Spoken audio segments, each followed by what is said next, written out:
techniques for new drivers of Nasfat empowerment strategies. Ladies and gentlemen, I hope you are with us for the next 2 days. We will, inshallah, be looking at ways of supporting members, ways of achieving this. So I will say to you all, please go nowhere. You are definitely, you are at the right channel, you are at the right position to gain a lot today, inshallah. The summit rounds off tomorrow, inshallah. So we have a section today now, and we have a section later on today. We have another 2 sections tomorrow as well, inshallah. Before anything, we would like to get opening prayer from our dear father, no other person than the acting chief missioner of Nasfat, the person of Imam Abdul Latif Bello, who is the district of Nasfat. Assalamu alaikum wa rahmatullahi wa barakatuh, sir.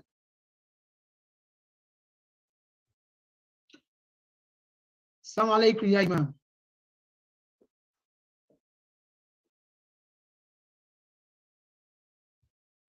Imam, sir, can you hear me? You are muted, sir.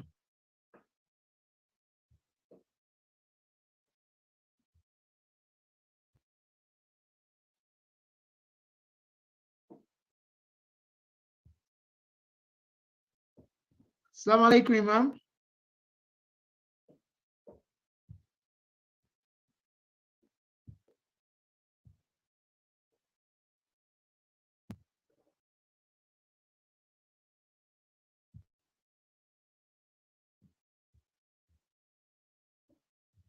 Okay, I think our Imam is struggling with his signal where he is. Okay, inshallah, we would move on. Just 1 second, let me get what we have on here. Okay, I would like to invite, while we are trying to get the Imam, I would like to get our Honorable Executive Secretary of Nasfat, the person of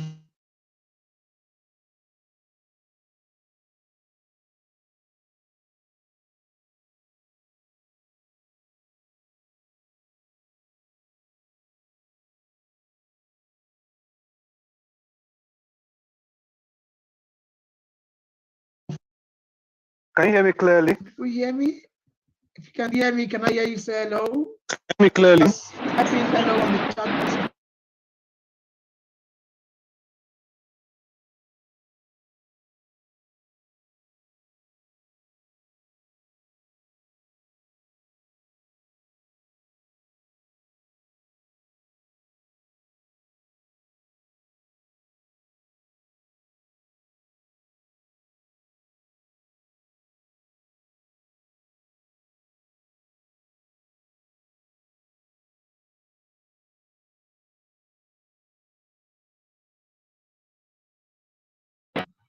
May it be worthwhile to the nation at large and to the individuals clearly towards shaping a better future for them.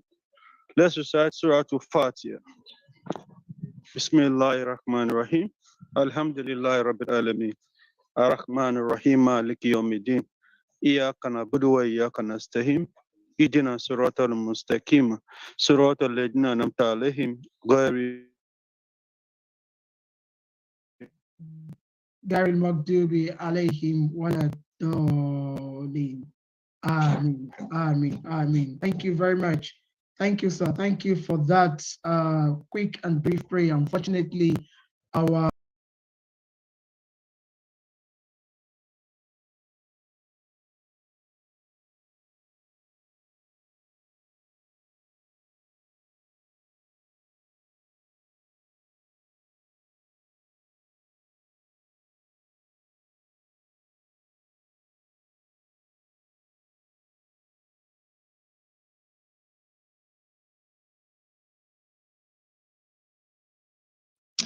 Assalamu alaikum warahmatullahi wabarakatuh, Brother KJ.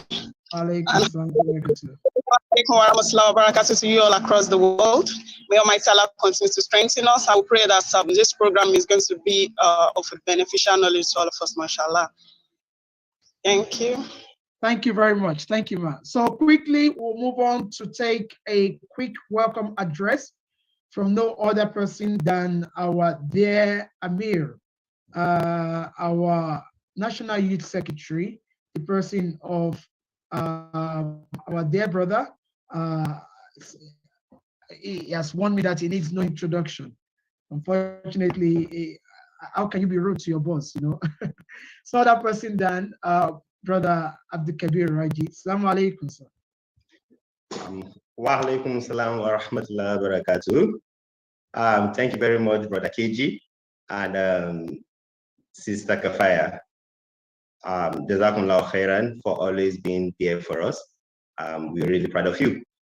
Assalamu alaikum wa rahmatullahi wa barakatuh, brothers and sisters in Islam. Again, it's another golden opportunity to set the stage rolling as usual from Nasfat to Twin. In the name of Allah, the beneficent, the most merciful. All praises and adoration are due to Allah alone, the Lord of the universe, Master of the Day of Judgment. Seek his blessings and mercies upon the noble soul of Prophet Muhammad sallallahu alaihi wasallam, his household, and all Muslims till the day of Yawm al-Qiyamah.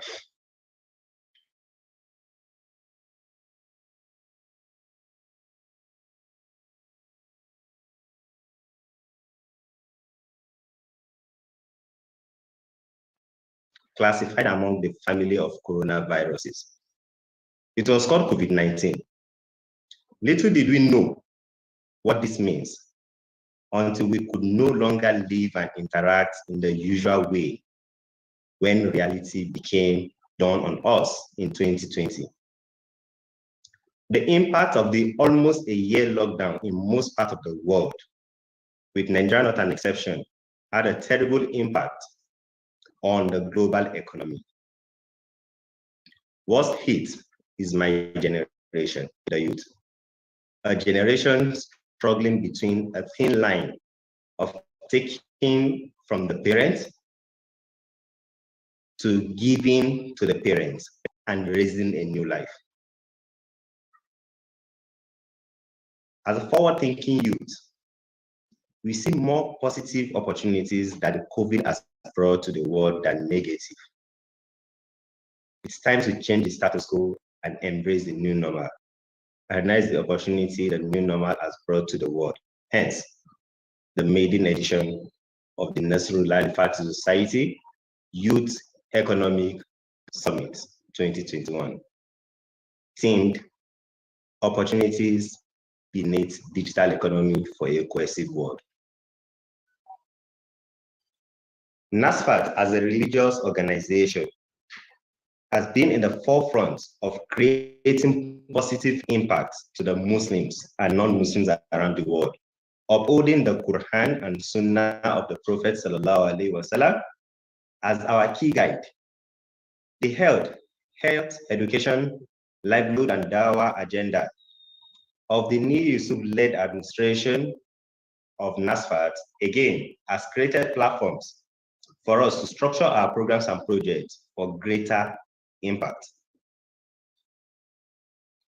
Brothers and sisters, today, the Youth Wing is hosting a 2-day summit to explore opportunities beneath digital economy for a cohesive world. No doubt, the world is cohesive. The pandemic, insecurity, political instability, dwindling economy are challenges among others that have impacted on our economy. The digital world seems to be the new trend and has come with a lot of opportunities that are awaiting exploitation.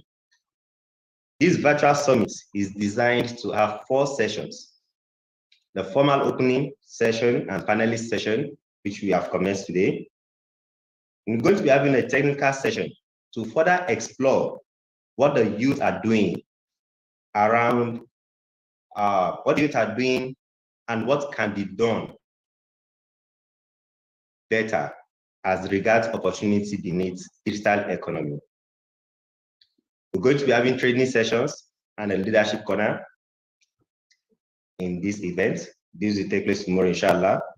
And by the end of the summit, we shall have a roadmap to how we can change the youth mindset and engage the youth in various opportunities around the digital economy.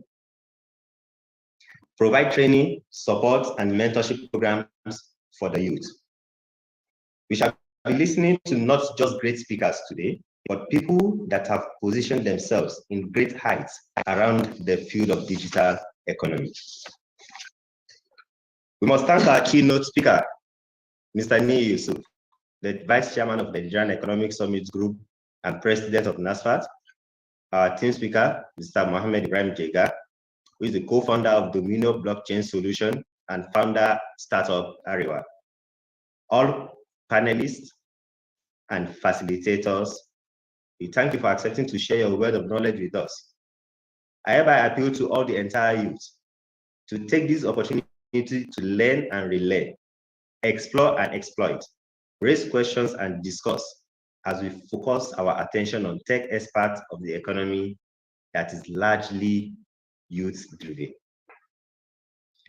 I, on behalf of the entire Youth Management Committee of Nasfat, appreciate the National Executive Council of the Society for the opportunity and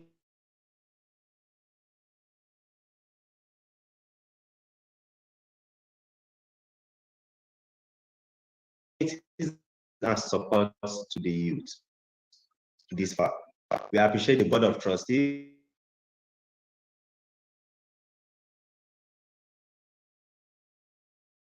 we appreciate the National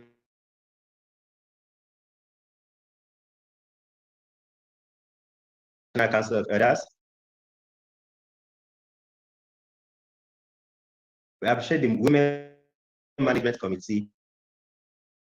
We appreciate the National Mission Board and all stakeholders of this great society.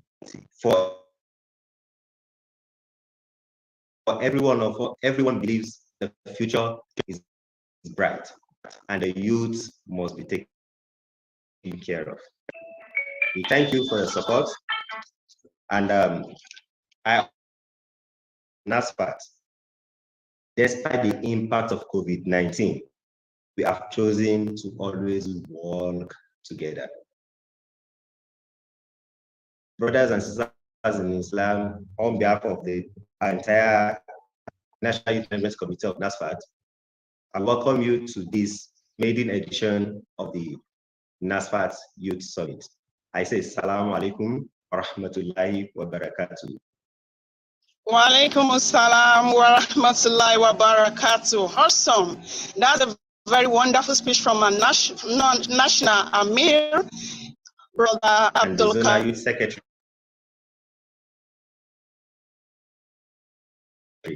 both home and abroad, for their support. Worthy of appreciation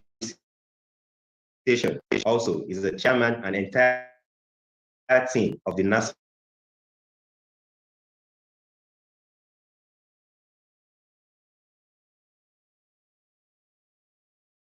Youth Economic Summit 2021.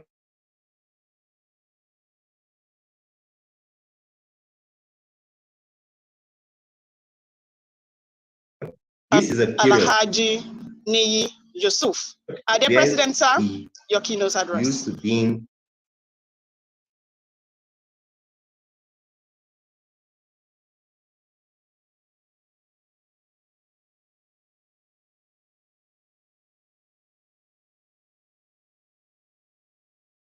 If you're just joining in, this is the first ever virtual Youth Economic Summit 2021.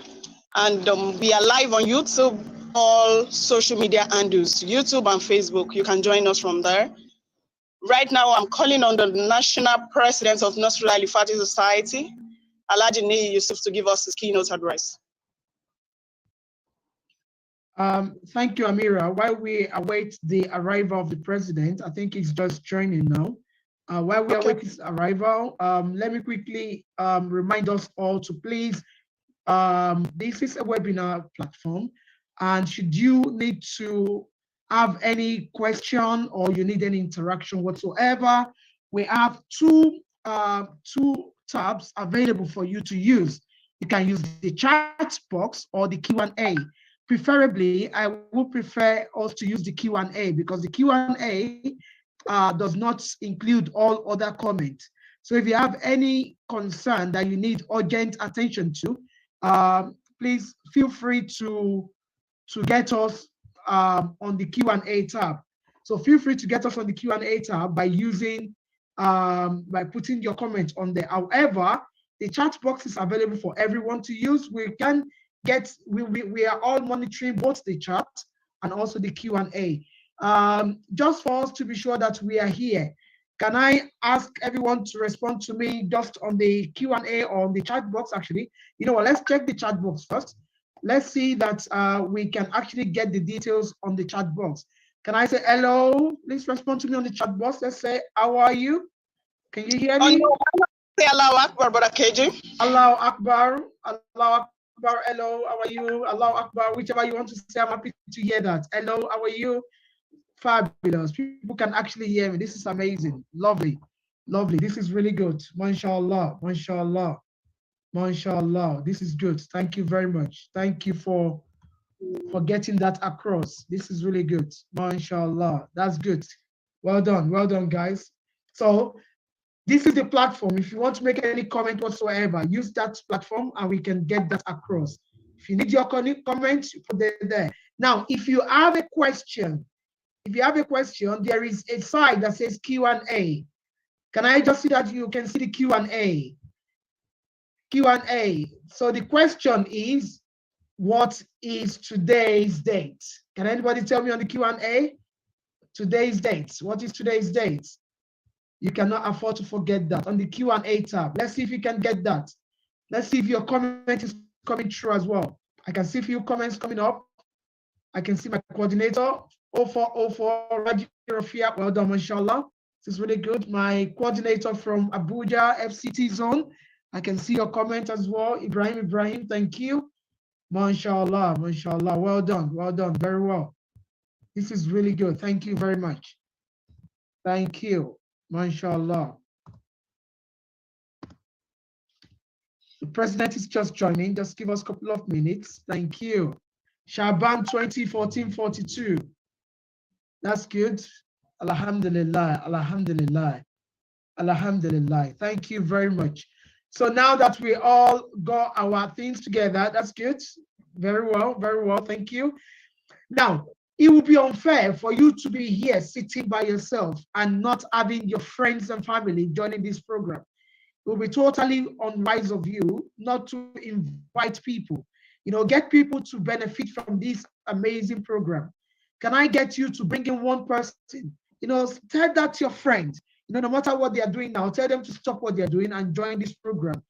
This is a program that they cannot afford to miss. Get them to be here, pass the link to people, send it out there and say, you know what, guys, this is where you need to be. This is where we want you. Get yourself out here and get the program going, inshallah. Okay, thank you. We all have the link. If you don't have the link, we can send it to the chat box and you can copy and send it to your colleague. Send it to your colleague. I have an observation. Okay, go on. More sisters on board than brothers. So if you want to prove me wrong, can we just check this chat box to see if you're a sister or you're a brother? Okay. What do you want them to do? Just signify if you're a sister, just write I'm a sister. Rashida, sister. I think we have more brothers. How can we have more sisters? That is not right. How can we have more sisters? Have you not heard of the word? It's a man's world. She's a sister. That's the first one there. Okay, we have sisters coming through. We have sisters coming. Oh my God, my brother. Well done, brothers. I can see all my brothers here now. My brothers are actually here. My brothers from Bauchi are here. Well done. That's really good. Wow. So just like I said, we've gotten quite a number of sisters around here, and I want to say Assalamu alaikum wa rahmatullahi wa barakatuh. This is definitely going to be worth the while, and I pray that Almighty Allah will continue to reward you all abundantly. MashaAllah. Okay, we have quite a lot of sisters actually. Now we're having brothers coming through.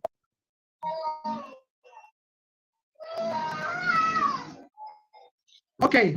While we're waiting for the president, allow me to invite no other person than we have the Alal Invest right here with us at the moment.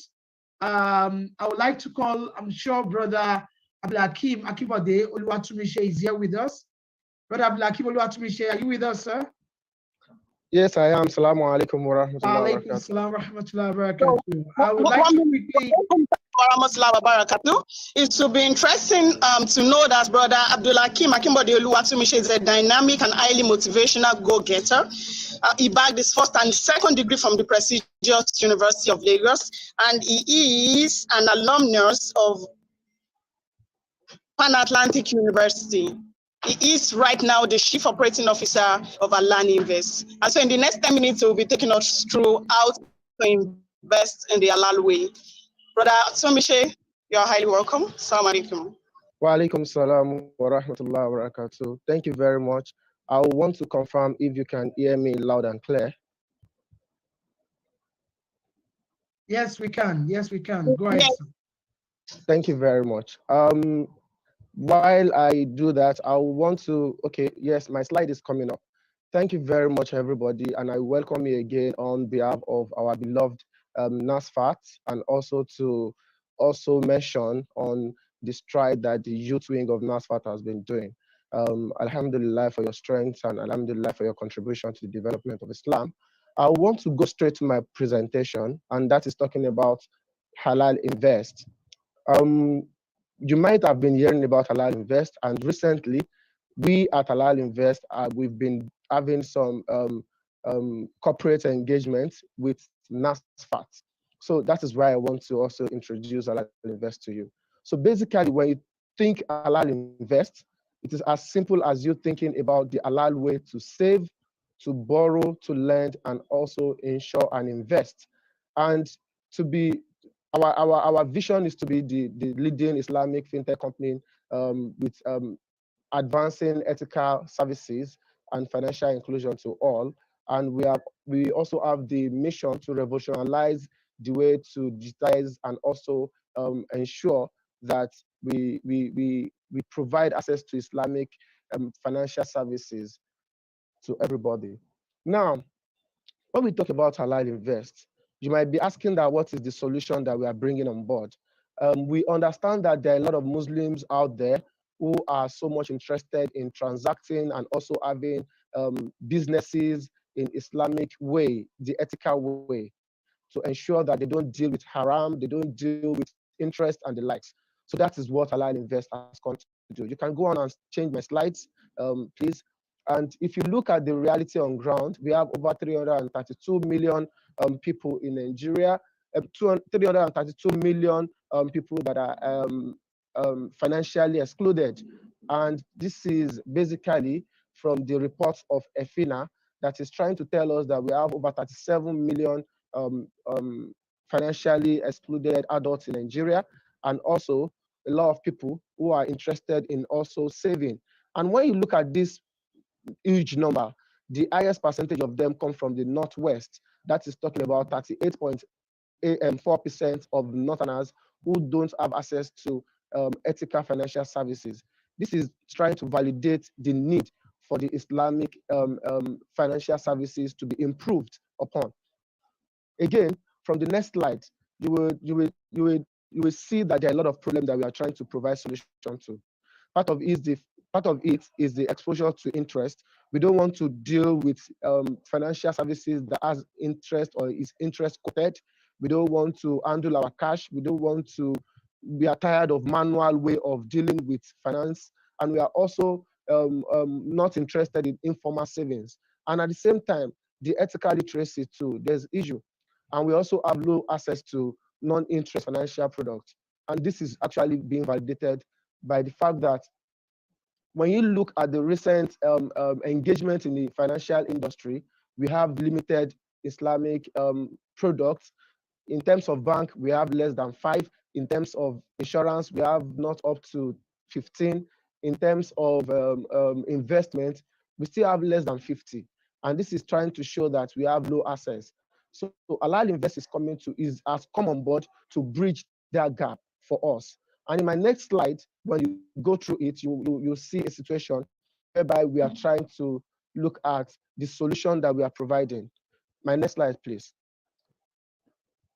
So Alal Invest is a digital platform for ethical financial services and products, which we try to give you the halal way to save, to loan, and also to allow you to invest. And when you talk about saving, when you talk about Islamic products, we have partnered with different Islamic regulated companies who offer these services, and we have partnered with them. We have brought them on board on the Halal Invest for you to have access to different investment products and services. And this is talking about the likes of Cornerstone, which we have partnered with, that we have been able to onboard them on our system. Through that, you can have access to different investment products and services, and also um, um, in terms of halal investment as well, Takafu, and at the same time, agent banking. We have also partnered with other financial institutions.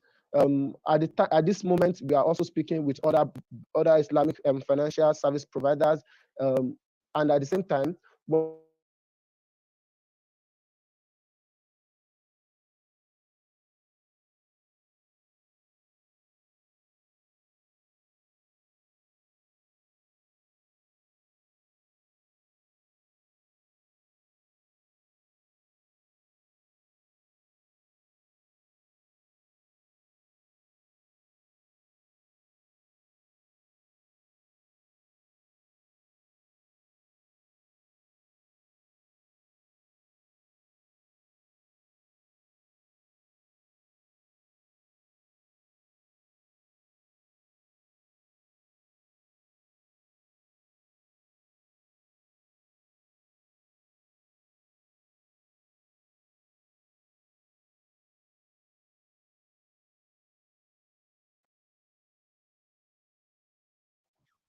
I've mentioned that you can access through web and the likes.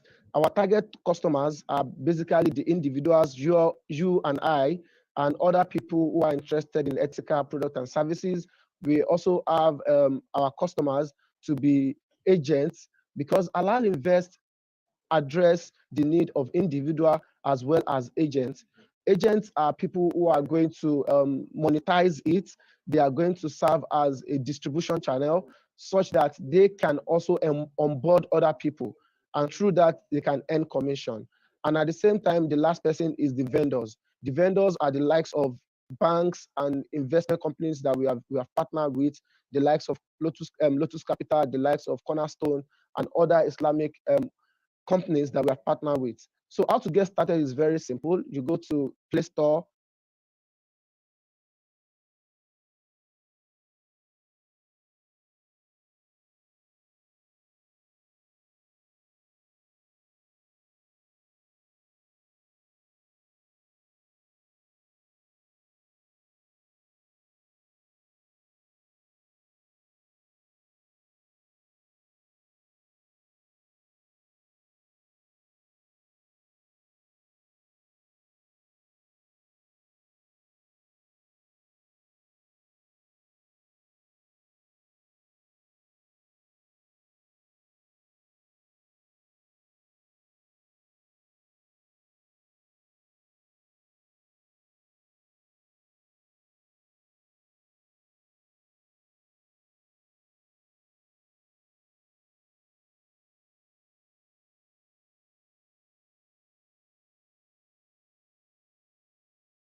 on my presentation.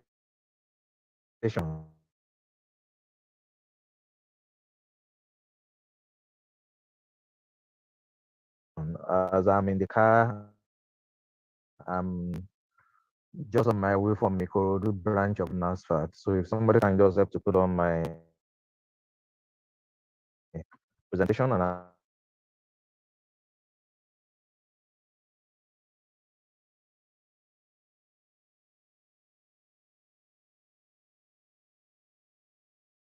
I will just walk through it. And also to correct an impression, I'm the vice chairman of the Nigeria Economy Summit Group. I'm not the chairperson, so that I'm not accused of Noted, sir. of, of upstaging our chairman. So is my presentation on?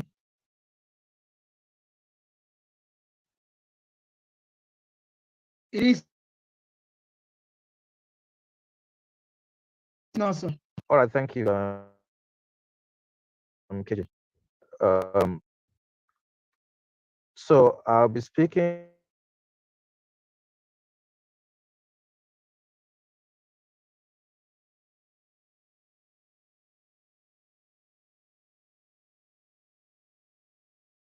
so if you can go to the next slide.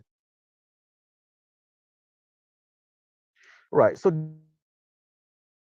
the digital economy as we know it,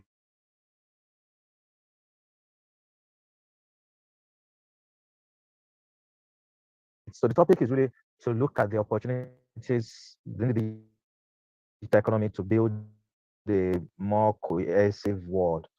The digital economy as we know it was first coined in 1995 by Don Tapscott in his book, and it refers to the all of the economic activities, transactions, and services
Just like the European Union is a market consisting of more than 20 or so countries. The same way AFTA makes Africa a big market, and that is a market of 1.3 billion consumers, 1.3 billion Africans who are in Africa. And the 1.3 billion is projected to double to 2.5 billion by 2050. So that's a huge market where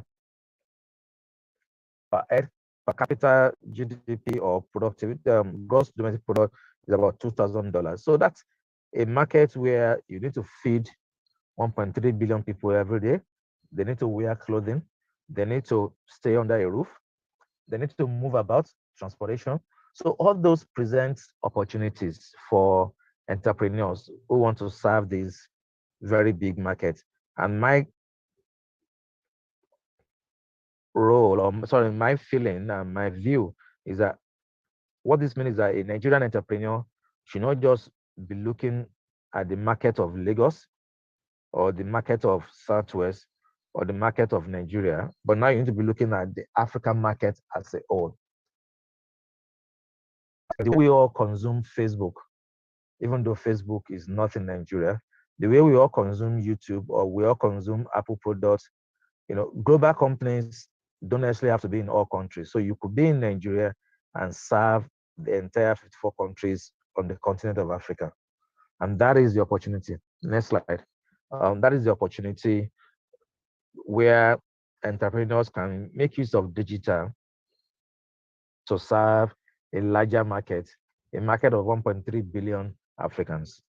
And that speaks to creating what is called digital platforms. Digital platforms are technology solutions that are so dominant that everybody uses them, or most people uses them.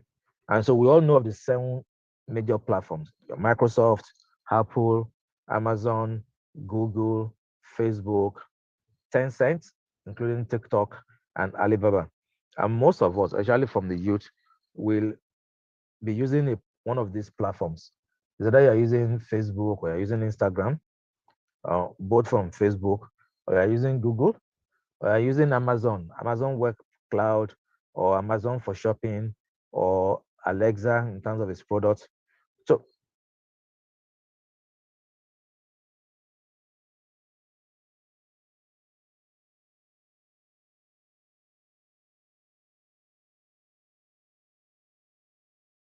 Africa is just 1%. Africa and Latin America is 1%. So we are nowhere there because we don't have a platform of our own that has been created. And so our challenge is to see how we can create a platform that can become global and that will be used by other persons in other countries. And hypothesis suggests that over 30% of global economic activity will soon be going through some of these platforms. So that's a huge opportunity for those who are interested in the technology area. Next slide, please. Now, I know most of us were familiar with this. Just wanted to, so that we understand that this is real and it's happening every day. So it's either you're buying products from Amazon or you're buying from Jumia, if you're in Africa, or you're buying from Alibaba, you want to buy from China. Once you do that, you are part of the digital economy. When you pay with Piggyverse or with Halalverse or with Cowrywise or with Flutterwave or with Paystack, you are part of the digital economy. When you use Zoom or Moodle for training, just like we are doing now, right now we're using Zoom for this training session. So we are all contributing to the digital economy. When you watch films on Netflix or Roku TV, or you listen to music on Spotify, you're part of the digital economy. When you use Uber, or you use Kobo 360, or you use GoKada, or Airbnb, you're all part of the digital economy. Next slide. And so we'll say that the digital economy, it's already part and parcel of everyday life for some of us. It could be something as simple as taking a Uber ride or taking a training using Zoom. Once you do all of that, enabled by technology, you're part of the digital economy. And Nigeria is a great area, and we do have a great opportunity in Nigeria to be an integral part of, to do more with digital economy. Nigeria, as at February, we had over 148 million internet users. 148 million internet users. That's about 5 times the total population of Ghana.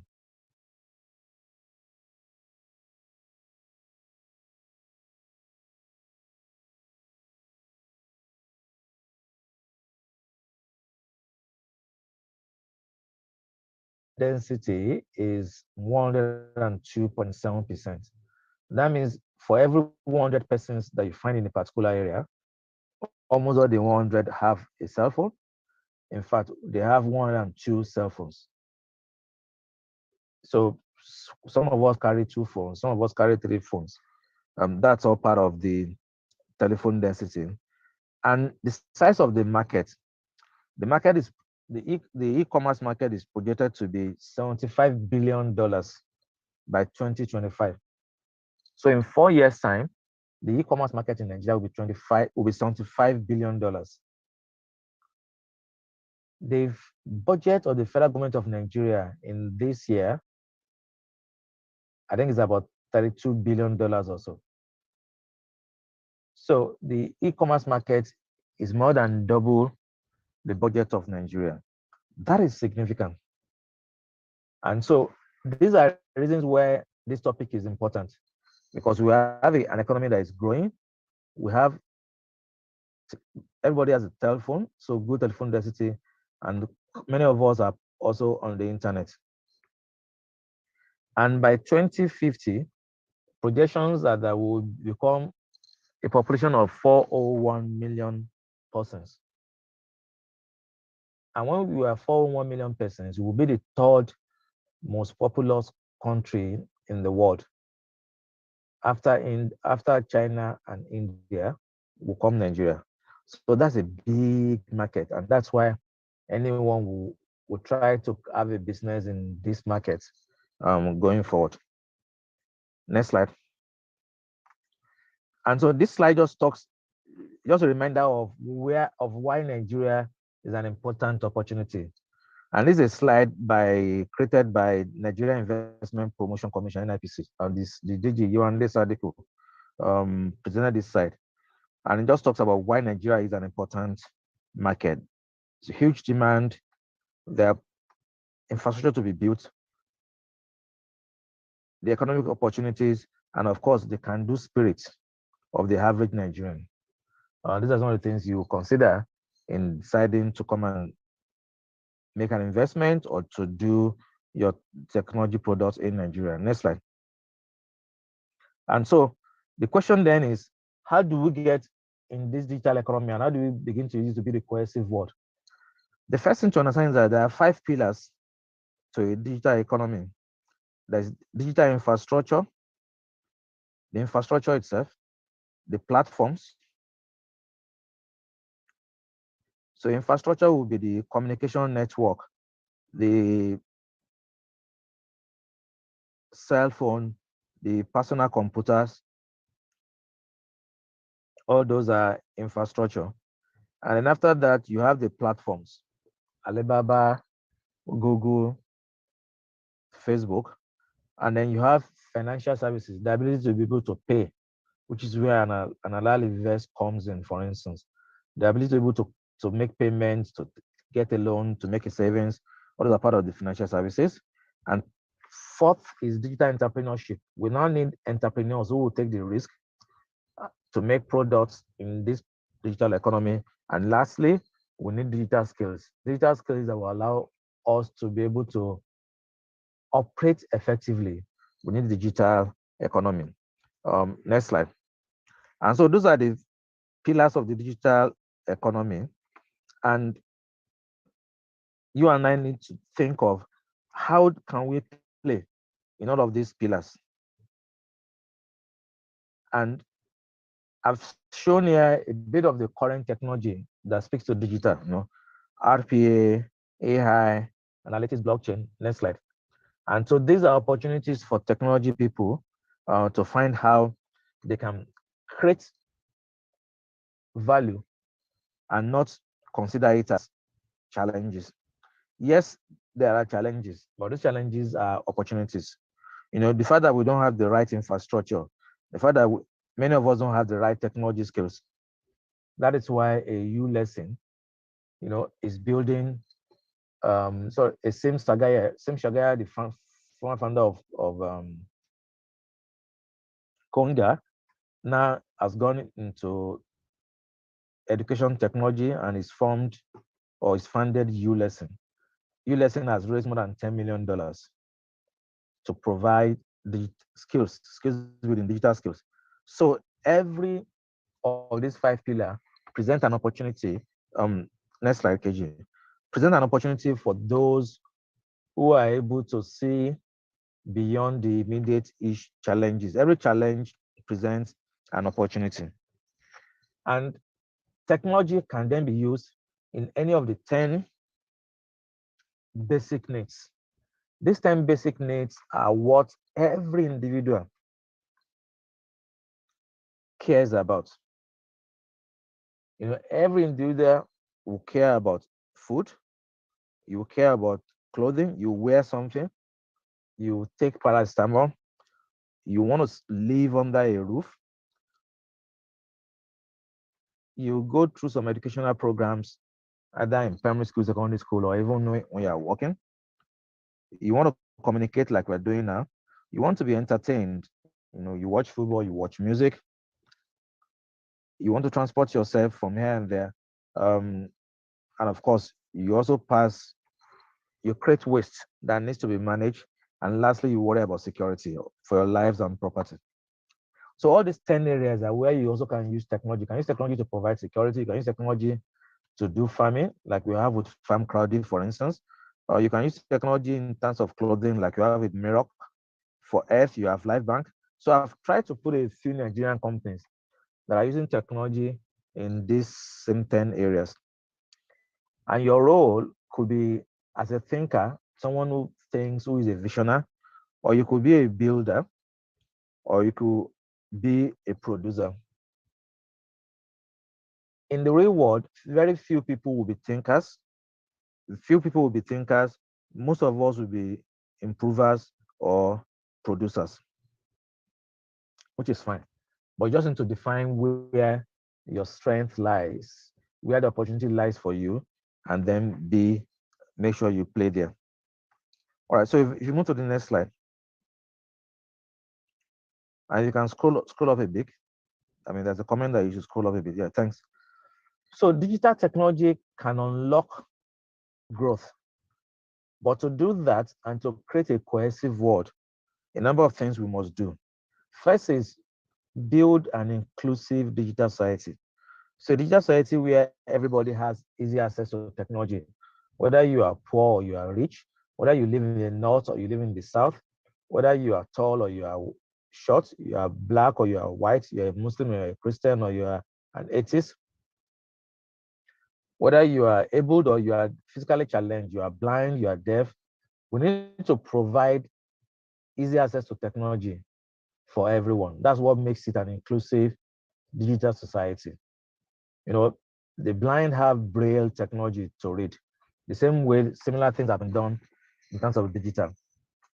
So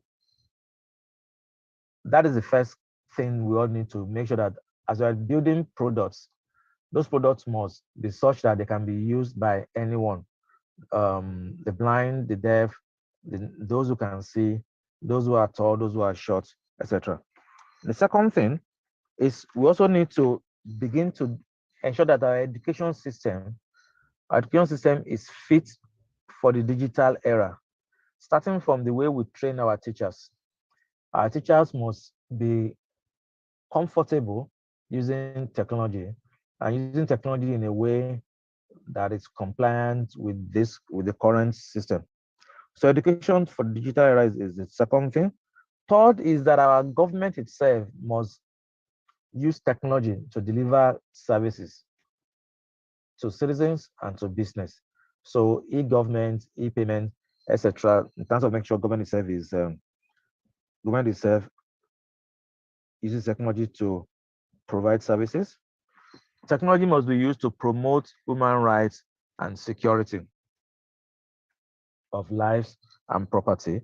The same way, you use technology to ensure there is access to information, right? And if you do all of these things, you find out that you will then begin to create an inclusive world, a world where technology allows everybody to foster, a world where technology allows everybody to create wealth instead of the few, right? Technology allows cooperation between global, regional, international, and local bodies.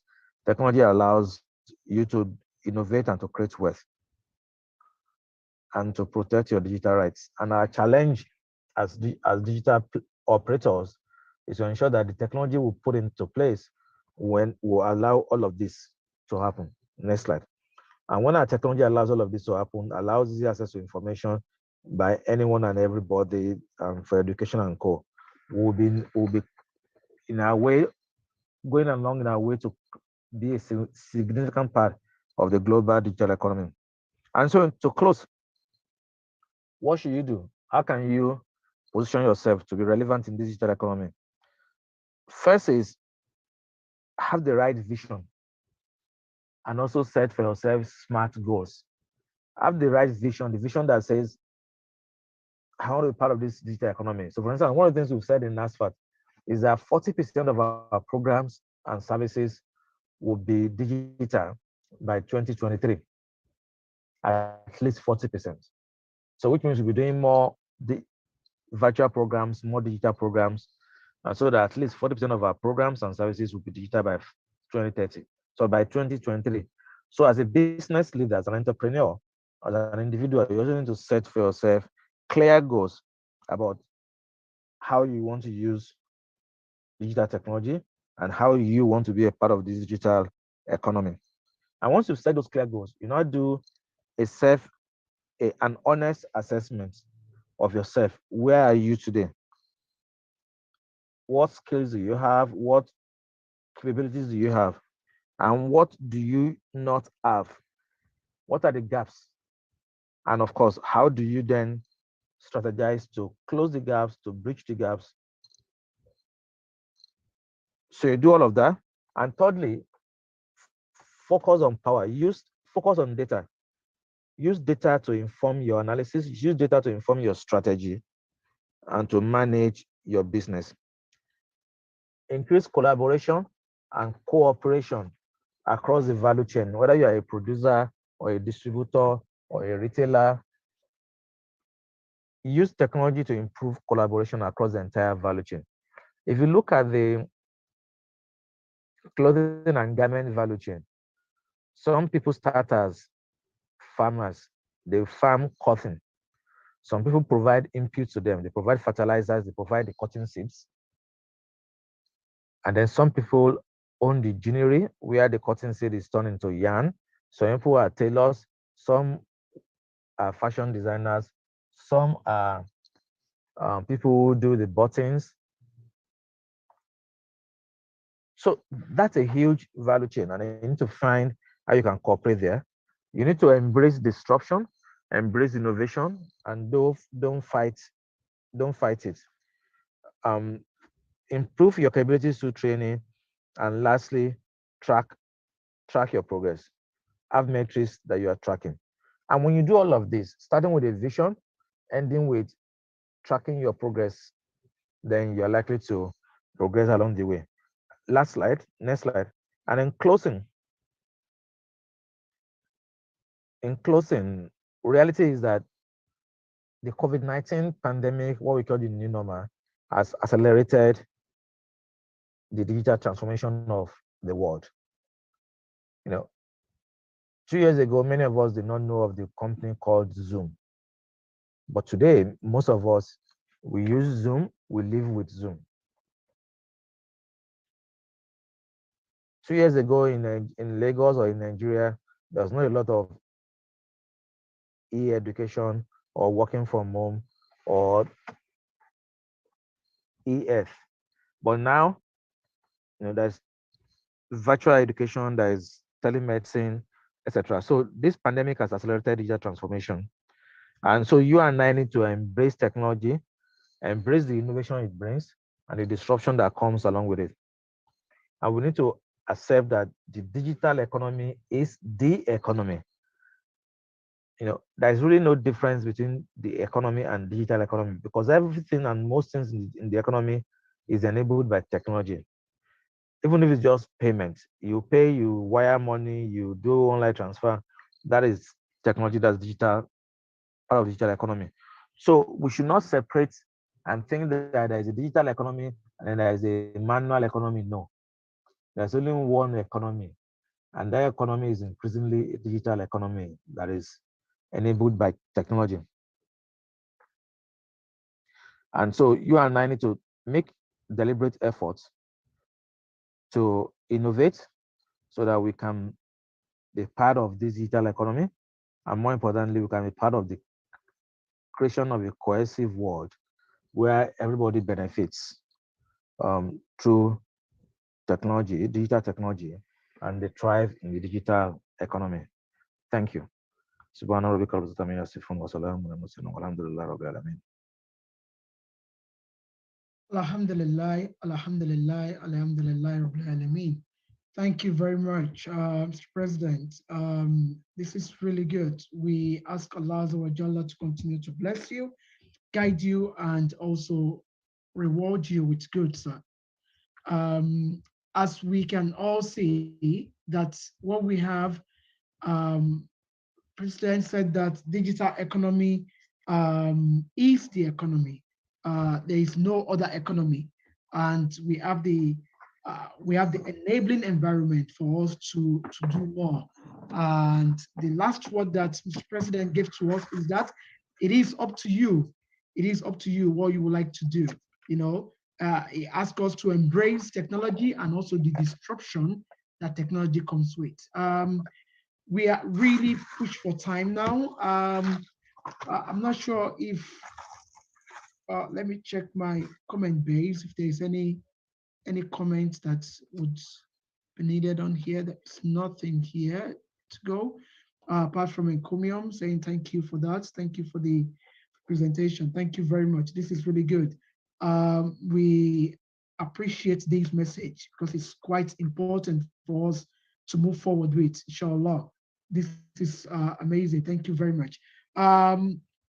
If you have any question or any comments from the president, please feel free to put it on the chat box or on the Q&A while we move on swiftly. If in the absence of none, we will be moving on. Inshallah. Thank you very much. Thank you for the comment and thank you for staying put as well. Thank you, Mr. President, for that. I'm sure you must have spent loads of time in preparing this document for us, and it's really enriching, and it is an eye-opener. You know, it's not just we sitting down and asking ourselves, what do we do? Who's going to bring something else for us to use?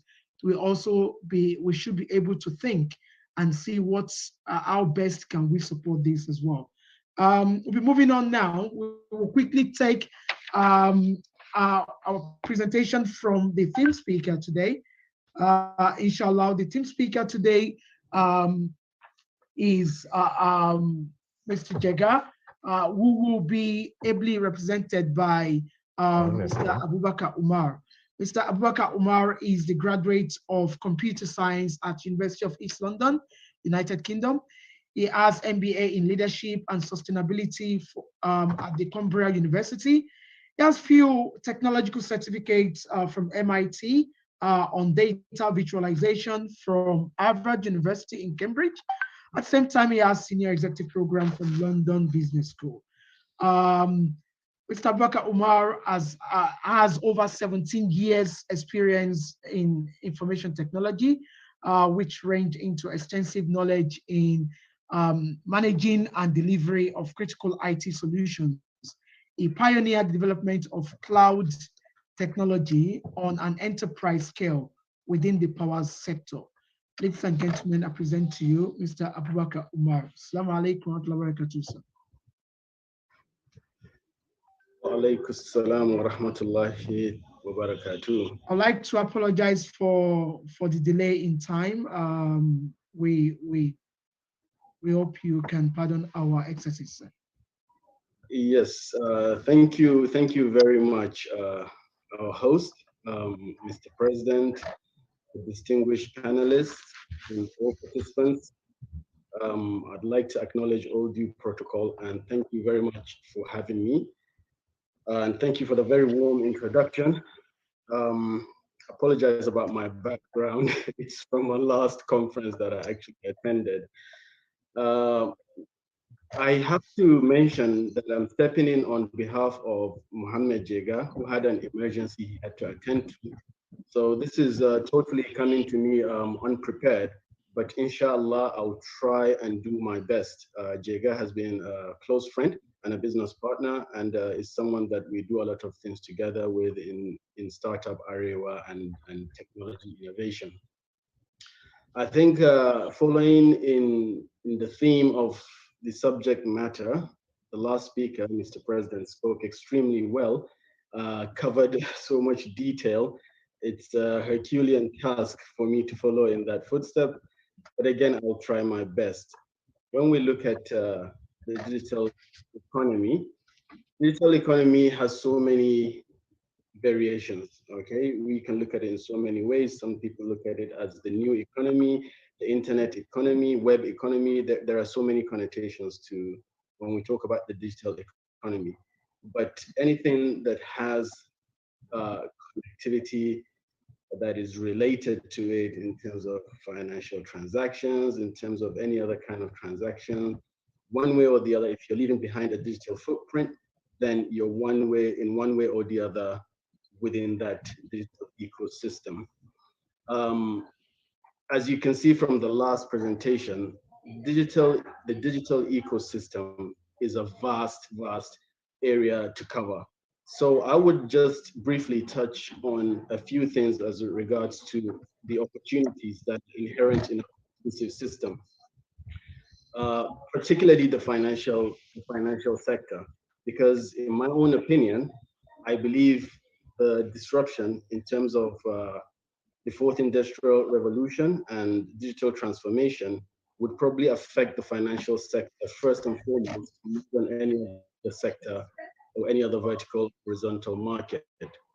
Um, I think the last speaker mentioned something similar about this. What gave rise to, uh, for example, fintechs? If you look back in 2008, when we had the global financial meltdown, um, most of the banking institutions were busy facing fines and regulatory compliance issues.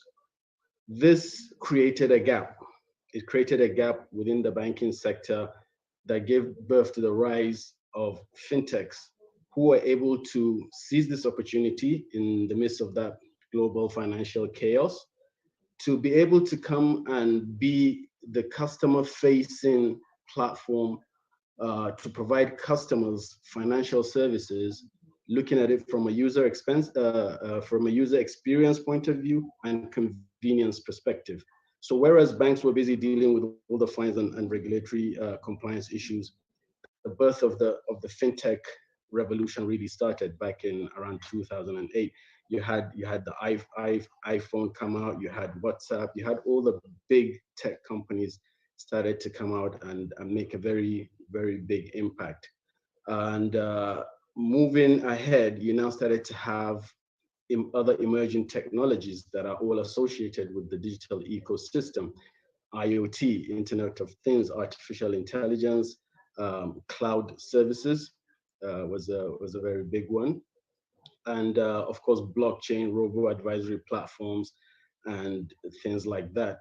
Now, if you look at the value, the economic value, when you look at the digital economy, as the previous speakers have rightly mentioned, it's a field, is an area that's only going to grow significantly.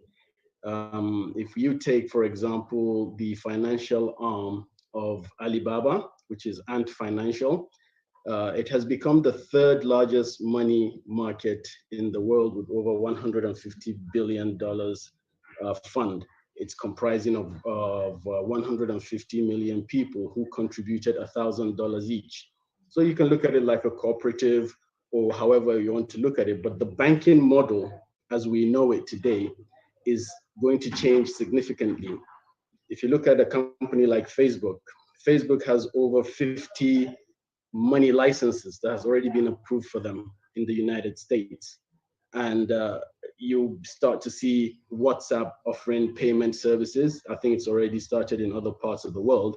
And eventually this is going to come in to Africa.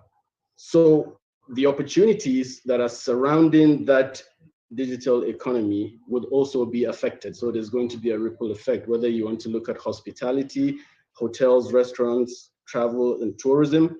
If you want to look at things like healthcare, you know, especially this pandemic has exposed so many things, and there can be so many opportunities in terms of getting people involved with the digital transformation that's going on.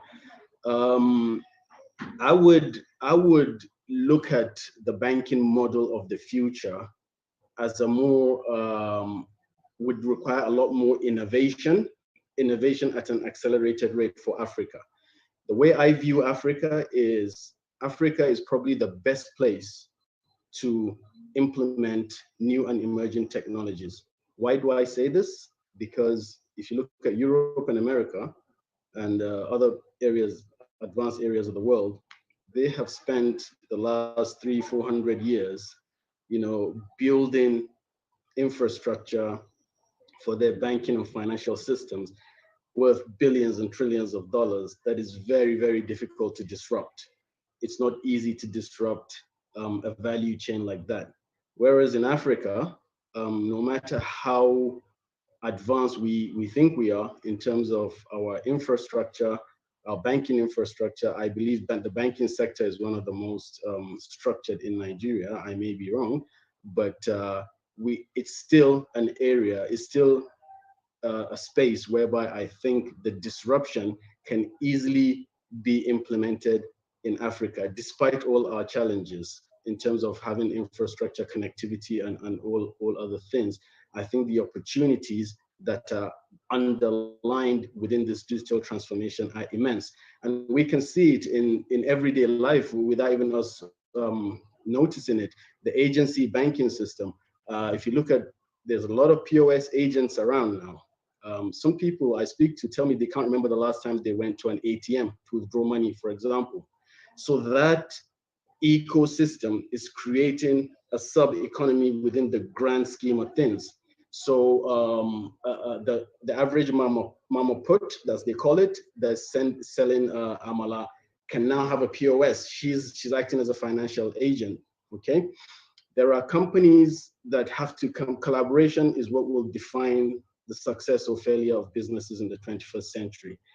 There are those that have PTSP licenses. There are those that have MFB licenses. You know, so everybody has a specialty. There are those that are just acting as switching companies like InterSwitch, NIPS, the Nigerian Interbank Settlement System. So it's a matter of collaboration. I was very pleased to see Halal Vest, for example, doing what they're doing. And these kind of collaborations would determine the success or failure of any business. It's an ecosystem that would rely heavily on collaboration. Financial inclusion, the unbanked. In Africa, it's a huge opportunity. In Nigeria, it's a very, very big opportunity.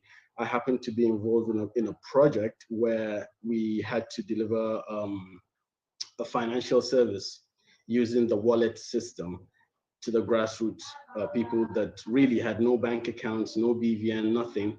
And to my greatest surprise, the stereotypical image I had of these people was uneducated, unexposed. But that was a very big surprise for me in one of the northern states when I was discussing these things with them. And I was surprised. A lot of people had smartphones. Keke drivers, they had smartphones. As I was mentioning an app to them, they were actually going on to Play Store and searching. So for me, that was a very pleasant surprise because I had a totally different perspective and view of things. And so that really gave me a lot of hope to say that, okay, after further research, I realized it's not so much digital illiteracy per se, because technology has become subconsciously embedded in our everyday life, even without us knowing it, without you having to go and have degrees and things like that. It's more about the cultural acceptability. And when I rolled out a product in the North, for example, I realized if you don't tailor it to the sensitivities of the culture of that region, that is where the failure happens. So it's all about how do you sensitize and develop technology that is also in conformance with the sensitivities of the local culture. Develop an app and give it a local name, and the people accept it. But if you come with the long English and grammar and what have you, they find it very hard to accept that. So for me, that was a big wake up call and a reality check. And I even realized the magnitude of the opportunity. There's a huge market out there for us to be able to exploit. Um, on a closing note, since we're talking about opportunity, I'd also want to touch a little bit on the educational side of things.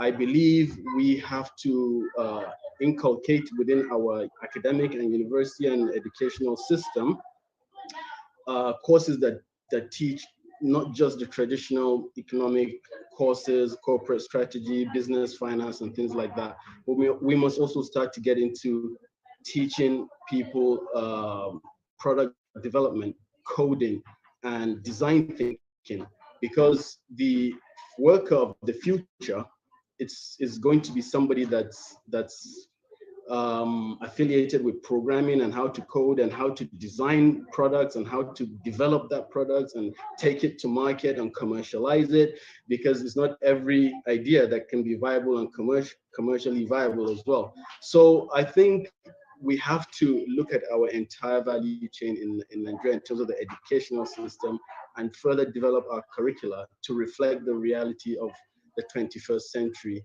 But I do believe sincerely that the opportunity within the digital economy and digital transformation space and ecosystem in Nigeria and in Africa indeed is huge. I think somebody mentioned the African Continental Free Trade Area. That is something that in the next 5 to 10, 15 years will create a lot of poverty alleviation, is going to lift a lot of people out of the traps of poverty that we've seen in Africa. We're already beginning to see the tell signs.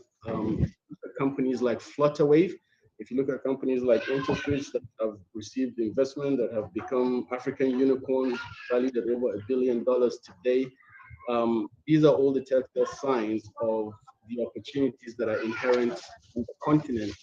And I believe with the right platforms like this, that is sensitizing, educating, and exploring these opportunities, together with the collaboration that we could do together across borders, because technology eliminates borders, the potential for Africa to grow in the 21st century into a market force and a global leader economically, financially, with stability, it's huge. And I pray that we would live long to see this time as well. On this note, I'd like to thank the platform, Nasfat, for giving me this opportunity to represent Mr. Mohammed Jega. And I hope I have done him proud with such short notice. Thank you very much. Wow, thank you very much. Salaam alaikum wa rahmatullahi wa barakatuh. We say Jazakallah khairan. This is amazing. We ask Allah to reward you with the peace. You know, if you give us this at the shortest notice, I was wondering what we would have listened to if you had quite some time to prepare. I think this is quite impressive. So people actually listen to you, and if you feel towards the end of your presentation, we need to add to curriculum or add to our education scheme about how do we get people to think about product making, product building, which is really good because people only what we tend to think about is how do we use products. How about we start thinking about how do we make these products? What was the rationale behind the making of this product? What issue is this product addressing? Is there anything that I can do to make this product better? I think I could do better. So this is a brilliant one. So we'll go through the question Q&A tab to see if we have questions. Just want to see if we still have the president on. Yes, we still do. So we have a couple of questions. I think if you are you still with time or are you pressed? Yeah, go ahead. I can answer one or two. That's fine. Okay, thank you very much, sir. While we still have you, I'll just quickly take a question for you before I go to the president.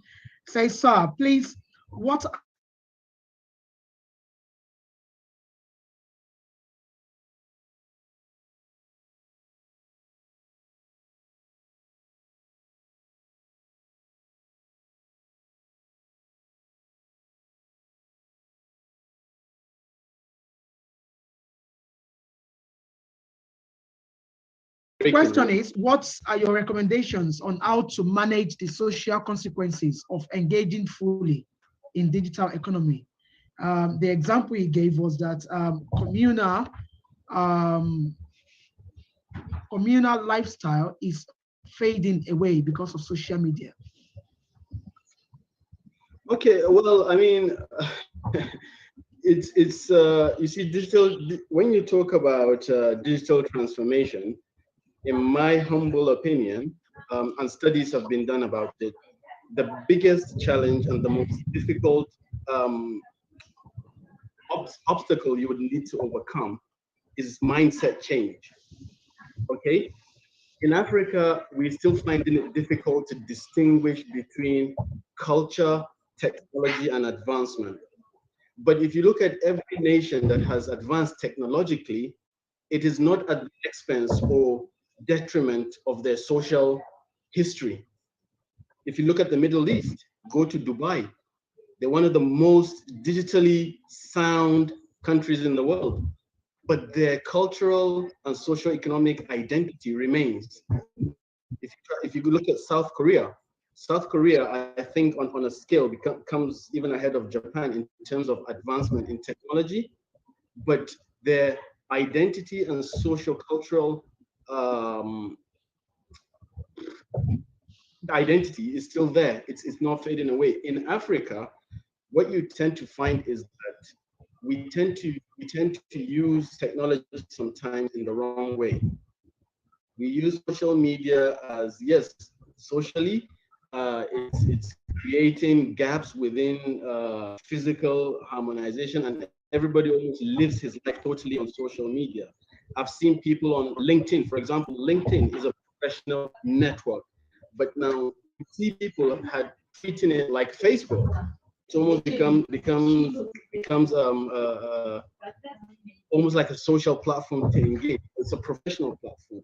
So we find it difficult to distinguish between culture and technology advancement. And I don't think there's a conflict there, which is why I mentioned in my talk that you have to be sensitive to the cultural environment of wherever you're deploying technology. For example, I deployed technology in Kano, in Katsina, northern part of Nigeria, where culture is very close, culture and religion is very close and sensitive to parts of the people. If you bring something to them that they do not understand, and bring big grammar and long English to them, they're not going to accept that. They're exactly that thinking that it's going to impact on our social, cultural, historical identity. But if you wrap that technology around the social, historical, and cultural identity, then you see them accepting it wholeheartedly because I'm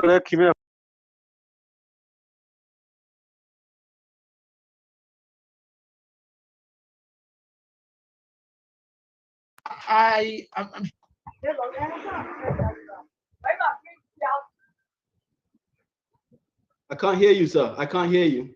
You're muted. Oh, sorry about that. To me, I believe you answered the question quite well. To me, I'm not sure if the person request is being attended to. Let me quickly take a question to the president, sir. Mr. President, sir, there is a question here. Someone is asking about your take on Bitcoin in terms of what is the effect of cryptocurrency. I'm thinking this is the essence of the question.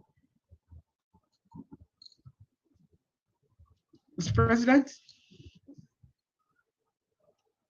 What's the effect of cryptocurrency? It says, what is your take on Bitcoin? I'm just trying to merge two questions together. Okay, so I don't own a Bitcoin. So I think that's summarizes my take. Because you need to ask yourself, what are you trying to achieve? Are you using Bitcoin as a currency for exchange of, for buying items and exchange of value? Or are you using it as or are you using it as an investment vehicle? Or are you using it to speculate? If you're using it to speculate, that's fine. If you're using it as a currency to exchange value, the challenge is that the central banks have not authorized it as a legal tender. So if you have disputes,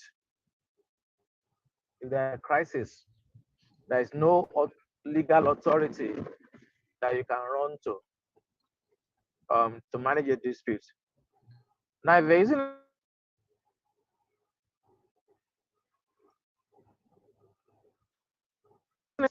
that has a fixed issuance, can be an investment vehicle. But as a means of speculation, as a speculative investment, yes, people use it for speculative investment.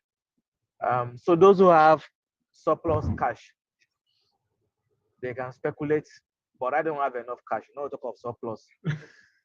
So there's nothing for me to use to speculate, right? So that's my view on Bitcoin. But I do believe in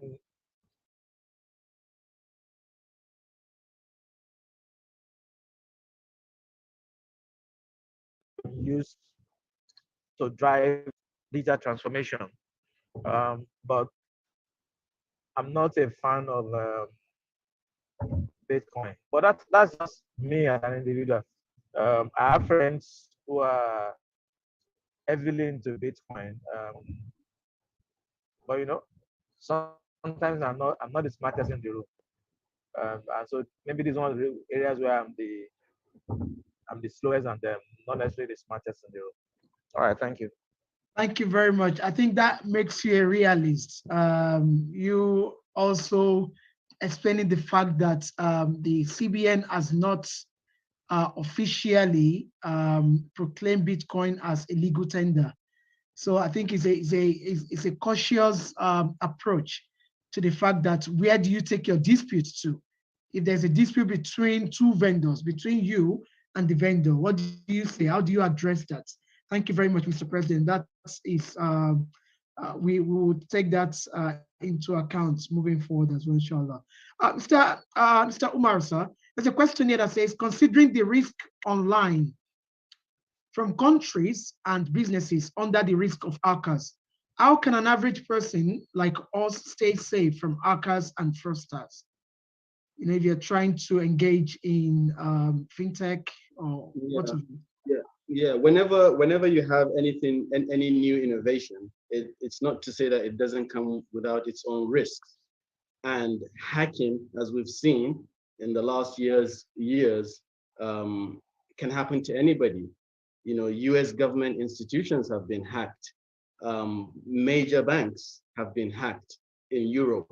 So as technology continues to evolve, sensitization and safety measures will grow with that technology organically.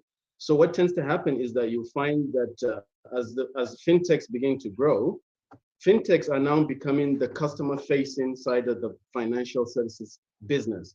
fintechs tend to educate their customers with subtle messages like, we will never ask you to reveal your password. We will never ask you for your username. We would never send anything like this in an email.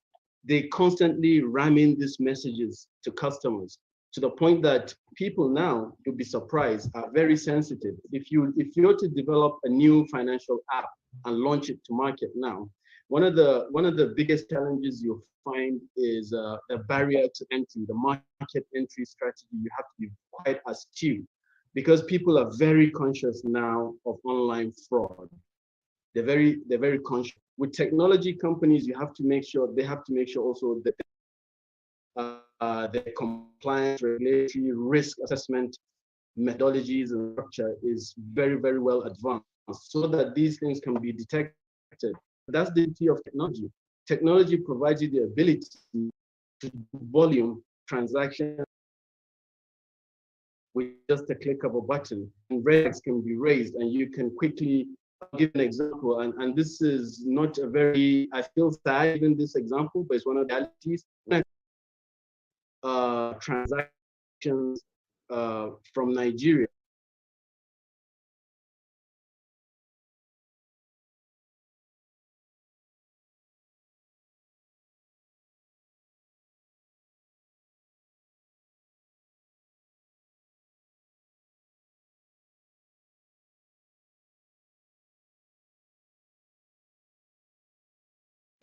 Is this you? Then I have to either respond with a yes or no before they allow that. So there are checks and balances because, of course, not everybody is tech savvy. Some are slower than others in grasping these things, but there's a lot of checks in place to ensure that people do stay safe. And as you begin to use these digital platforms, you'll have a sense and feel of these safety measures that are put in place. I hope that kind of answers the question. Absolutely, it does. We have to understand that um, uh, vendors, banks, merchants will do their best to protect their customers. And at the same time, we also have to do our best to also protect ourselves. You know, when someone said to you, I've just made my own money, click on this and you make 100,000 naira, you know, uh, uh, you should also understand that this is too good to be true. And if it's too good to be true, it probably is. So just watch out for yourself as well. Thank you very much, sir. We, from the entire leadership of Nasfat Youth, would like to thank you very much for coming on board. We appreciate the knowledge which you've given us today. And we hope in the future we'll be able to reach out to you and drink more from your pool of knowledge as well, inshallah. Thank you very much for having me. Jazakallah khair. Assalamu alaikum. Wa alaikum assalam wa rahmatullahi wa barakatuh. We appreciate that. Thank you. Thank you very much.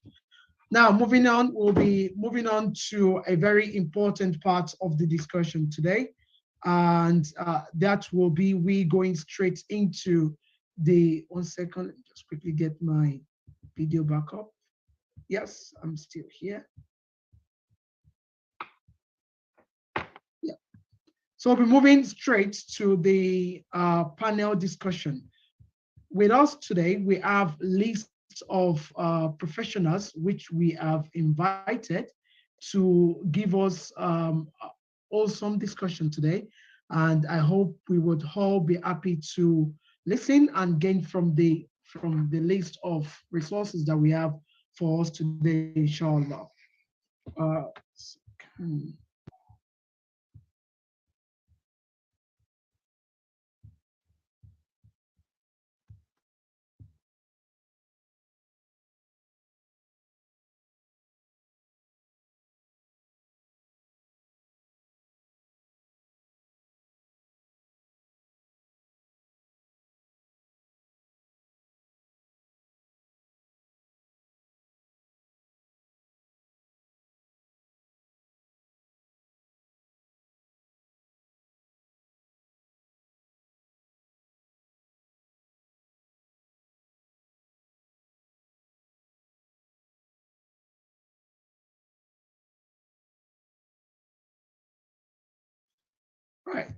Right, sorry about that. The first of our panelists that we have today will be our father, Mr. Muda Yusuf. Mr. Muda Yusuf will be one of our panelists today. He is the Director General of London Commerce Chambers Institute. He holds degree in economics from University of Ilorin and the University of Lagos. He's passionate about the private sector development and a strong private sector advocate. He has played active roles in public private partnership on all levels of government. He has led engagement section to ensure appropriate reforms for the advancement of Nigeria economy and private sector development. In addition to attending the advanced management program of the Lagos Business School, he was a delegate to the Commonwealth Business Forum in 2011. And he also is a member of the delegation to the World Trade Organization Ministerial Conference in Cancun, Mexico. Ladies and gentlemen, present to you Mr. Muda Yusuf. Assalamu alaikum wa rahmatullahi wa barakatuh. Thank you very much for joining us today. The next on the list that we have today, inshallah, we have the person of Mr. Kazim Noibi. Mr. Kazim Noibi has more than 13 years of progressively responsive experience. He offers distinguished career which earmarked by technology projects across broad disciplines, which include HR, payroll, job recruitment, real estate, e-commerce, education, and fintech industry. He is a proven track record, includes planning, implementation of new tech projects and developing application that align with business needs while ensuring that products meet customer needs and corporate goals. Ladies and gentlemen, Assalamu alaikum, Mr. Noibi, sir. Assalamu alaikum wa rahmatullahi wa barakatuh. Wa alaikum salam wa rahmatullahi wa barakatuh. Just want to find your spotlight. Thank you very much, sir. The next here is I would like to take Mr. Abdulaziz Oguntoyibo. Mr. Abdulaziz Oguntoyibo, are you there, sir? Yes, I am. Thank you very much.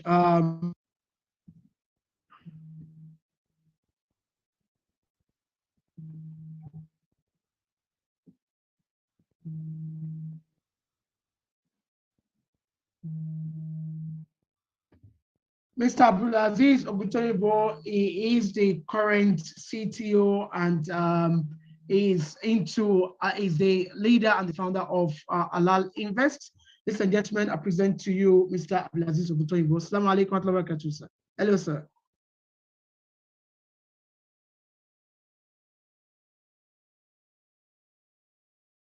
Sir. I will be starting by taking a quick opening remark into the discussion today. We are looking into opportunities beneath digital economy for a cohesive world. Let me start by taking a brief 2-minute statement from Mr. Muda Yusuf from his experience in the industry of commerce. Just a brief 2-minute statement from you, sir. Mr. Yusuf. Yeah, thank you very much. Thank you for this opportunity. And let me acknowledge our very able speakers, the president, and other panelists. It's a pleasure to be with you on this discussion platform. And of course, let me also commend Nasfat Youth for the initiative of this economic summit.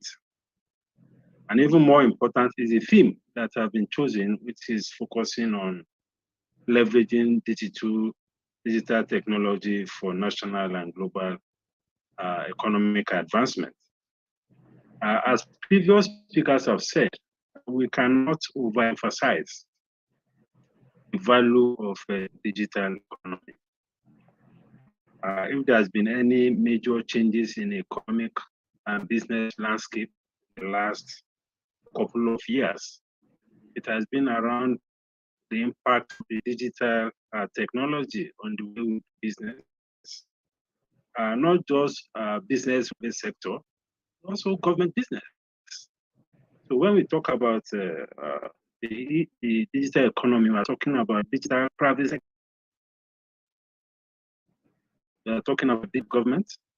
We're also talking about digital.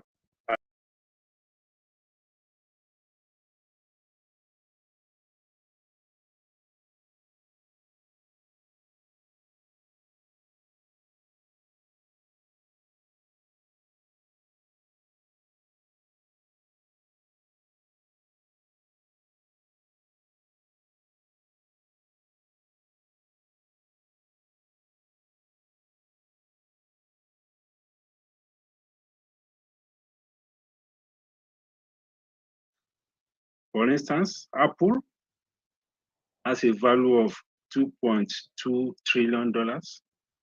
Microsoft has a value of $1.65 trillion. Amazon, $1.6 trillion. Google, now Alphabet, $1.2 trillion. Facebook, 757 billion. And Tencent, 738 billion. And Alibaba Group, 620 billion. All of this goes to underscore the significance of IT and the significance of the digital economy. So if you want to make progress as a nation, you want to make progress as a business, you want to make progress as individuals, this is the way to go. And I've listened to the presentations, the last two presentations, very robust. It has addressed all the critical components of the digital economy, the impact on various sectors, the opportunities, and of course the risks, as was just recently discussed. So let me stop there and allow others to come in. Thank you. Thank you very much, sir, for that short and concise presentation, which is the thing I remember from you, sir. I'll quickly do the same with Kazim Noibi, sir. So Kazim Noibi, just 2 minutes opening statement from you, sir, about around the theme, sir.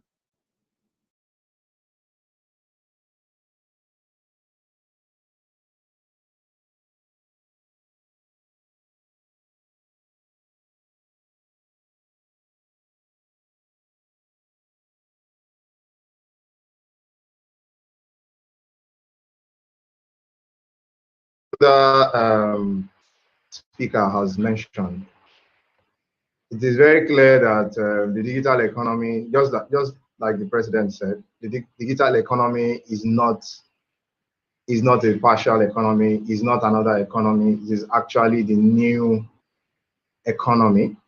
And events that have unfolded in the last decade has shown that the digital world is beginning to take over every aspect of our economy, and need to start fashioning out ways to be part of it, to be part of the future as it unfolds, and to try as much as possible to address the issues that this particular economy brings forth.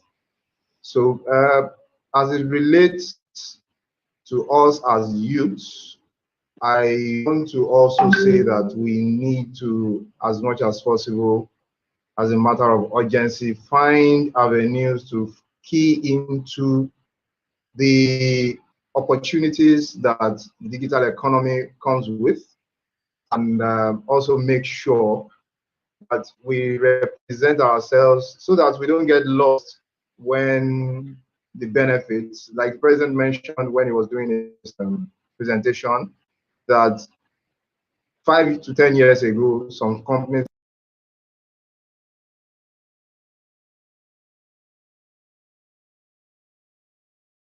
will start hearing names for another set of companies, and it's now the onus now lies on us to decide whether we want to be part of those who will be mentioned in the next 10 years or not. Thank you very much, sir. I'm coming back to audio on a couple of statements that you made there. Just give me a couple of minutes. Let me take Mr. Abdulaziz Oguntoyinbo. Sir, just 2 minutes, sir. Can I quickly take your opening statement, please, sir? Yeah, thank you very much. All protocols are duly observed, and I'm highly delighted to also be here representing Halal Invest. As an Islamic fintech startup company, it's very pertinent to know the potential of digital economy and technology. According to the 2016 report by Oxford Economics, the global digital economy is valued at $11.5 trillion, or about 15.5% of the global economy. This value is expected to rise significantly within the next few years. And if you look at the potential of we have in Nigeria, the Ministry of Communications Technology was actually redefined and rebranded to be, the Ministry of Communications and Digital Economy in 2019. And they actually released another plan, which is the National Digital Economy Policy and Strategy Plan. That's a 10-year plan that is to ensure Nigeria is fully transformed to a digital economy. If you narrow it down to the space of startups, basically, if you look at in the span of 10 years, in the span of 5 years, look at the potential of what startups have been doing, particularly in the fintech space, in the fintech ecosystem. Recently, you have the likes of Flutterwave raising $170 million US dollars. You have Kuda Bank raising $25 million US dollars, and several others like that. This is just to let you know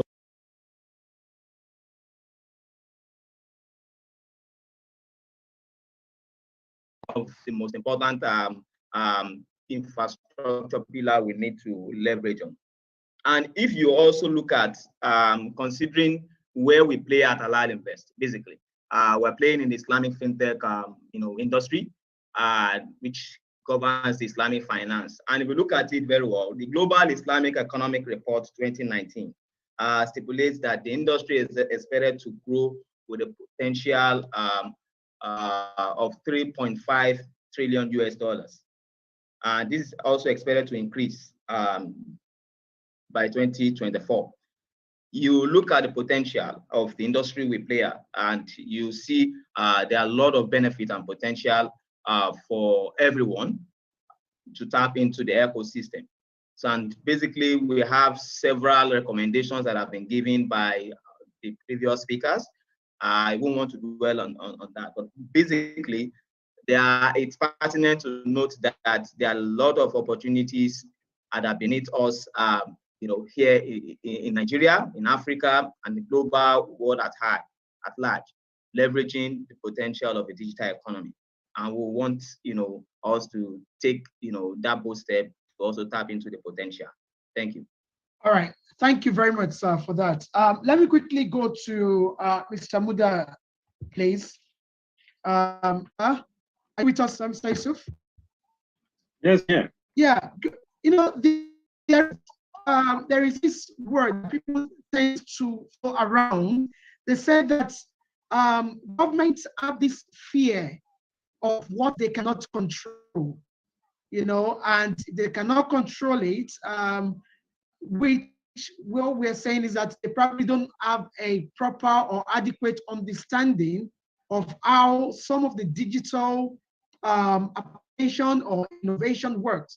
And what they would rather do is probably find way of killing that particular thing.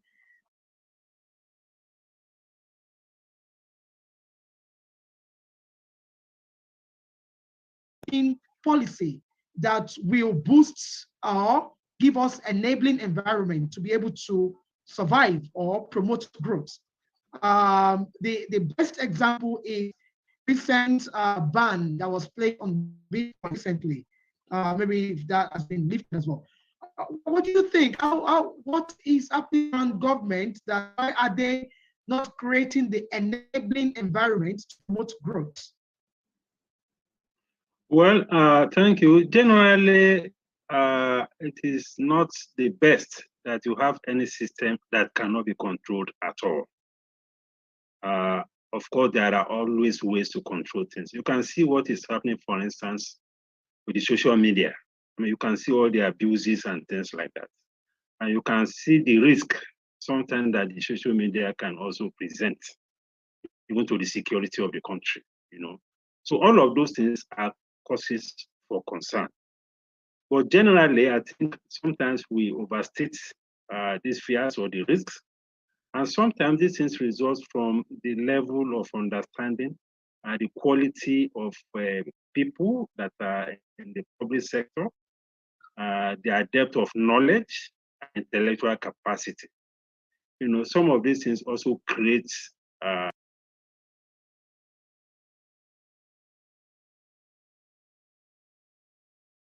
that really. I mean, there was a time in this country we had only one television station. We had just about 2 or 3 radio stations, and those stations you have to wait until 4 p.m. for those who are old enough to go and open the box and sit and wait for the broadcast to commence. Today, how many television stations do we have? And at that point, the fear was that if you have too many broadcast stations, they will pose a risk to national security. But here we are today, we have close to 100 radio stations and even almost a similar number of TV stations.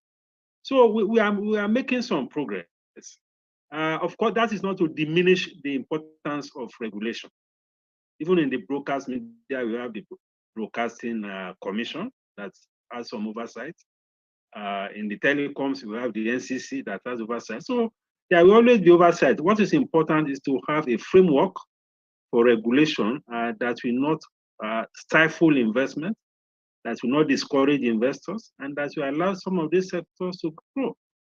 Imagine the amount of jobs that have been created in the telecom space, in the broadcast space, even in the print media.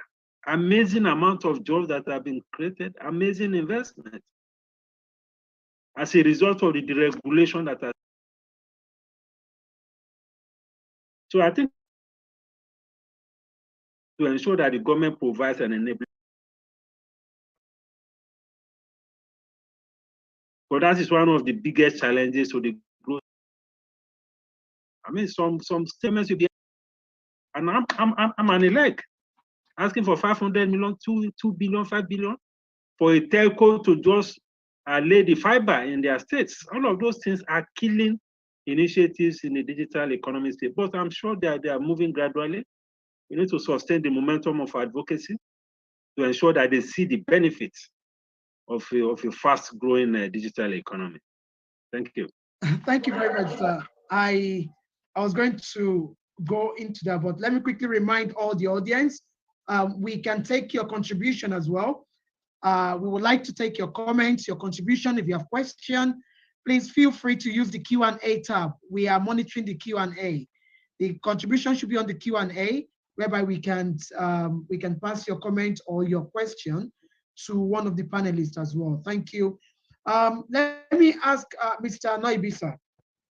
Mr. Noibi, Mr. Yusuf made a brief mention into the issue on internet in terms of the broadband issue. I know, how can you have a sustainable digital application without a good internet service? You know, you are trying to process a particular e-commerce and there's nothing happening. You've placed your order and your order just kept rolling and rolling and rolling and rolling. So what is the major issue with internet that is affecting, because it's affecting the growth of this sector as well? Okay, so I think so I have this adage that I heard from somewhere that says innovation is a vehicle that finds its way around obstacles. So when you're innovating, there are meant to be obstacles, and for you to keep your innovation in place, you have to always find your way around the obstacles. So it's very clear that internet is an obstacle out here, although it is improving as time goes on. Just like Mr. Yusuf said, that I think our internet penetration is improving, although there's still a long way to go. But there are also processes that people are doing to find their way around these obstacles. So, for example, because we want to drive financial inclusion, for example, and we know that people in the villages and in the suburbs probably don't have stable internet that they will use to transfer money, and that is why you had the USSDs of this world. So I think that as far as we are complaining about internet and the likes, and about how our internet penetration is not as deep as we want it to be, we also need to also start innovating around, because the way it is looking from regulatory, if you look at the way regulatory activities are going on around broadband and the likes, and the way, if you look at the number of period it will take, like I looked at the penetration pipeline and timeline for the country. If you look at the amount of time it will take to cover the whole country, then it also means that apart from complaining about internet, we also need to start building solutions around what does not, I mean, technology, there are technology solutions that does not revolve around internet, and they also work. So that is just my take on that particular topic. Thank you very much. Let me go to Mr. Blaziz, please. Are you still there, sir? Mr. Oguto? Yes, I'm here. Okay. You know, Alal Invest is also a startup company, and quite a lot of these fintechs tends to stay on startup status for a very, very long time. And you know, when you mentioned Flutter Wave while you were talking earlier, I think, at what point do they scale up? What is preventing them from scaling up? Okay, thank you very much. I think it's very, very important to also know the potential these fintech companies have in terms of scalability. So as a startup, you are very careful, particularly in the context of fintech sector. So you're very careful that what you're doing is actually find innovation, grows faster, ahead of regulation. So you are very sure, you are very careful that what you are doing does not in any way, go against the regulatory measures that have been, or policies that have been put in place. So that's number one. And, so that investors that are willing to support the startup, they are not having excuses not to support, So one of the key areas that ensures, a fintech startup scale faster, you have a very good product, and you also have a regulatory backup. If your solution or your product does not require you to have, a direct regulatory document, what you are expected to do is to leverage partnerships. And that's, look at the use cases of some of the early fintech, that today they have really some of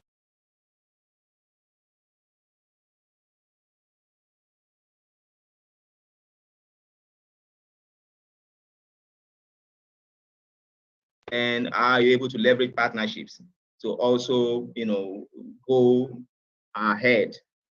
And if you look at it, there needs to also be a lot of, solid infrastructure on ground. And I could support what Mr. Kazim said around the broadband, the penetration, and some other kind of, infrastructure, particularly around, internet. So there needs to be an enabling environment for the startup to actually scale. So if you look at it, part of the key criteria investors watch is they look at the neighboring environment.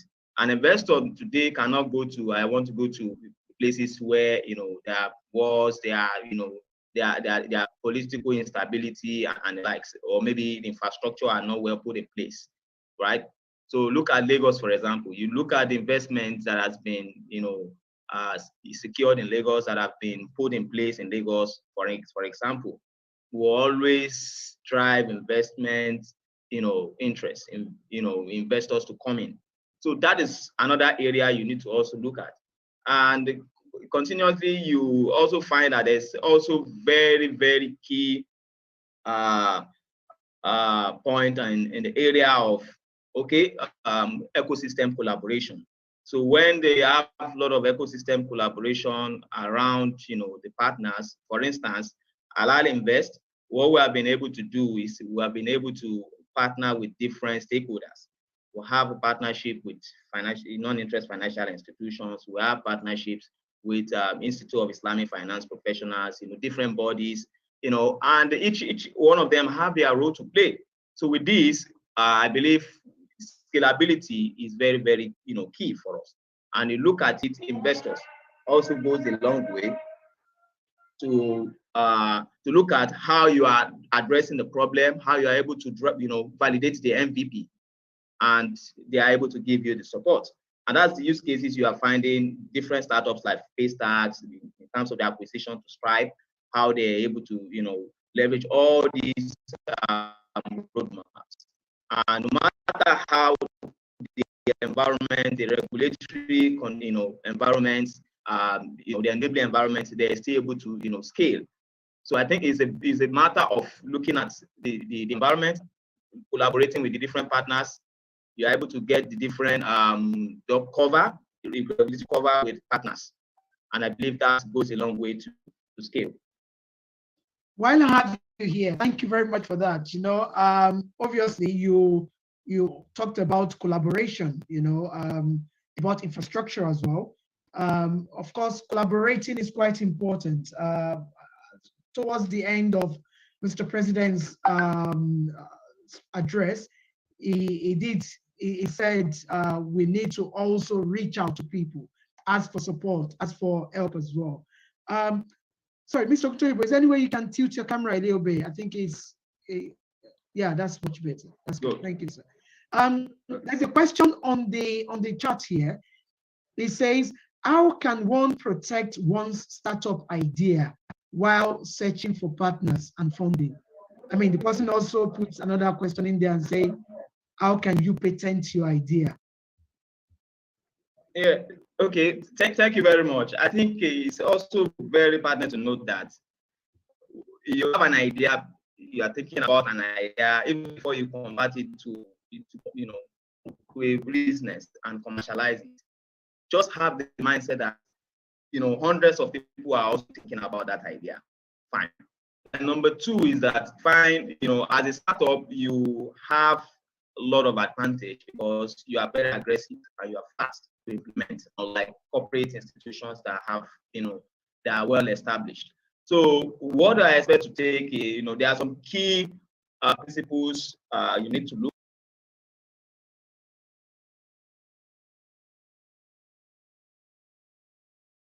It's good. You have all the legal documentations, signed.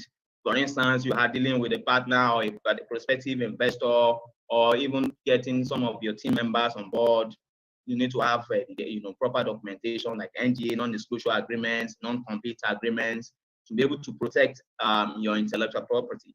And I believe this is one of the use cases. And the early days where we're trying to partner with a mobile money company, then far back as 2016, 2017, when we started Isuzu Africa. I could remember a particular MMO. We were in the boardroom. That was the first experience I had with the boardroom with the CEOs and directors of that company, that MMO, and they loved the idea we brought to them, and immediately they printed the NDA. They said, "We're going to protect. Don't be scared. Just feel free to share information." Look at that. But it varies. Some partners may not be able to do that. So you need to also have that in mind, to prepare all the legal documentation. That's number one. Number two is that you also go a long way. Your legal counsel will always tell you, as startups, there are free pro bono services you can also leverage. You may not have that funding to be able to pay, all the lawyers in the ecosystem. But what you expect to do is, have arrangement. There are a lot of legal startup packages that you are able to access from different, like we're also a member of the FinTech Association of Nigeria, and we're leveraging some of these benefits. So you have those packages that can help you, prepare your document in terms of trademark, in terms of copyright, in terms of any patents, depending on the structure of your product that you have. And that also goes a long way. If you're able to do that at the early stage, even it boosts investor confidence, it boosts partnership, and you are able to scale fast, and your idea is being protected. Another thing you need to also do is your processes.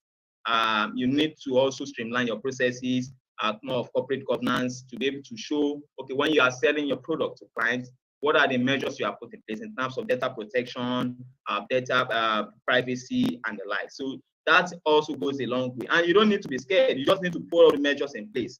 There's no, even your competitors, you can even, you'll be amazed that your competitors have a specialized person that they have hired to, to study you, to know about your product and services. And you can't control that. What you are expected to just do is to put in all those measures in place and make sure your documentation are well intact. And I believe you keep on, you already have your idea. Even if you feel they want to steal your idea, you have potential to implement it better because you have the vision. You have that proposition of what you are bringing into the market. Thank you. Thank you very much for that, sir. Obviously, I think one of the key things that you mentioned is being part of a given association that you could leverage on the resources that the association is giving you, because I'm just trying to imagine myself as a nobody trying to fight the like of British Telecommunication. They have the money, they have the financial power, they have the legal power as well to throw me out of this world. So how do I fight that? So that is quite important as well. And I'm sure that with that kind of service or that kind of privilege or opportunity that you have by being part of a professional body, that can also protect you. People need to understand that, of course, you need to think, but at the same time, you need to think big. Be part of a body, be part of a community that can protect you as well. Thank you very much for that. Let's talk to Mr. Yusuf, sir. So Yusuf, just there is something that came up to me while Mr. Ogutoyinbo was talking earlier.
Thank you. The government has a program which is christened the Ease of Doing Business program.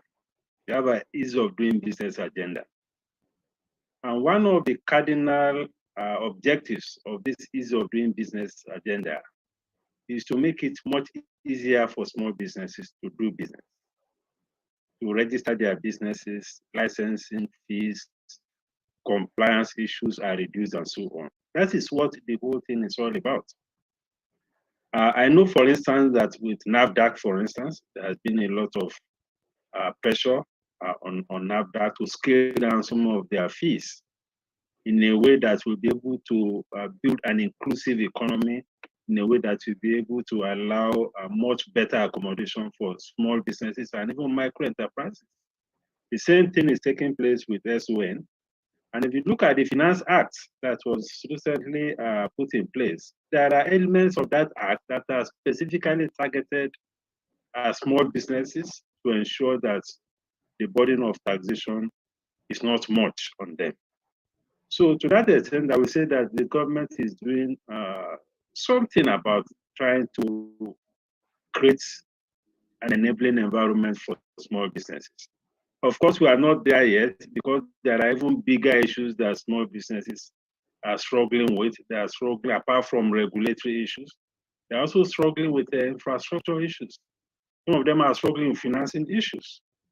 So these are some other issues that they are struggling with. But at least from where I stand, I know that the government is trying to do one of the things to ensure that small businesses are also able to survive. But it's also important for the promoters of businesses to also do things legitimately. Because some people also go underground because they are not doing things that are legitimate. So that is also important. Our own level of compliance, our ethical standard also needs to be very high. And talking about businesses that are set up and people will not steal their idea. There's no time that the business will not come out. At the moment it comes out, people can go have the liberty to study it. And I mean, we are seeing all of that around the world. And replicate. What is important is for you, once you set up a business, you don't stand still. You have to continue moving. You have to continue to improve on the system. Otherwise, people will copy it, improve on it, and throw you out of market. So these are some of the challenges of competition. Once you come up with an idea, there is the need for continuous improvement to make sure that you are ahead of competition. Otherwise, if you are static, competitors will take over the market from you. Thank you, sir. That, I mean, you've really said it, because you said that we need to, as a startup company or anybody, as a manufacturer, as an innovator, your mindset should always be, how do I improve? How do I keep moving forward? And that make good sense. Thank you very much, sir. While I still have you, I know I'm really pushed for time. We need to be done at 4. I have 2 more questions, one for you and one for Mr. Kazim. The question is, you said something that the government are having ease of doing business, which is really good. However, there was a time that I read something about Go-Kada. The Go-Kada in Lagos, for example. This is a lovely business venture that is booming. I read a few things about them, and suddenly we have this new regulation by the Lagos state government. Boom, Go-Kada, rest in peace. So this is also not creating enabling environment for somebody to think, to also promote what they're doing. Is it that they have been, to them, they felt like they're being targeted by the new regulation by the government, and things like this would always prevent people from coming up with things. How do we appease or speak to the intention of these people for them to be able to be eased off, to say, you know what, this is not for you, it's actually to make things better? Yes, in the business environment, one of the challenges we also face is the challenge of inconsistency in policy, challenges of policy somersault. We have seen quite a number of businesses that have gone under, not just this Go-Kada issue. There are many businesses in manufacturing and all of that that have gone under as a result of policy somersault. Either your raw materials have been banned, or you have been excluded from the forex market, or you have all sorts of problems with the customs and all of that. So we have those kind of issues. What is important is that as businesses, it is also important that you come under some very credible umbrella. Because when we are engaging the government, We cannot individually engage the government effectively. We can only engage the government as a group. So, and I'm sure that from whatever sectors we operate, I think we must belong to one form of group or the other, so that when we have this kind of things, it can be properly escalated. The issue about Go-Kada, it was not a policy on Go-Kada, it was a policy on Okada generally. Because of the security problems and all of that, the nuisance that they were creating in the environment. So there was this policy of the Lagos State government around traffic that bans them from quite a number of routes. That is what has happened. But again, when you have a regulation that is not so popular, for businesses that are corporate, that are big, that are formal, the level of compliance is higher. But for businesses that are informal and all of that, enforcing those regulations become a problem. That is why Go-Kada, because of his name, the formal structure of the business, has complied. We have seen an upsurge in the number of Okada businesses all over the place. How many of them will you catch? They are so difficult to catch, and sometimes they even regroup to attack the law enforcement agencies. So these are some of the challenges we face in the business environment. So the law is still there. The Okadas you see going around, they are still doing so illegally. But a formal sector business is not likely to begin to engage in illegality. But whether the law is right or not right, that's a different conversation entirely. Thank you. Thank you very much. Thank you for your time this afternoon, sir. I really enjoy the word you say, policy somersaulting, policy today here, the next day the policy is making a backflip. So it's something that we need to watch out for. And also, you made mention of what Mr. Oguntoyinbo re-emphasized earlier, where he said something about belonging to an institute, belonging to a corporate association. That way you can be heard and your concern can also be listened to. Thank you very much. We appreciate it. Yeah, and just finally, please, so that our participants on this platform, particularly the youths, can also get maximum value from this engagement. It is important that within the framework of Nasfat, we have quality workshops to enable our youth take advantage of the digital economy. Sector-specific workshops. If you are in agric, how can you take advantage? If you are in e-commerce, if you are in health, if you are in education, whatever segment you are, let us have some specific workshops to develop the capacity of our youth to take advantage of the digital economy. I just thought I needed to mention that. Thank you.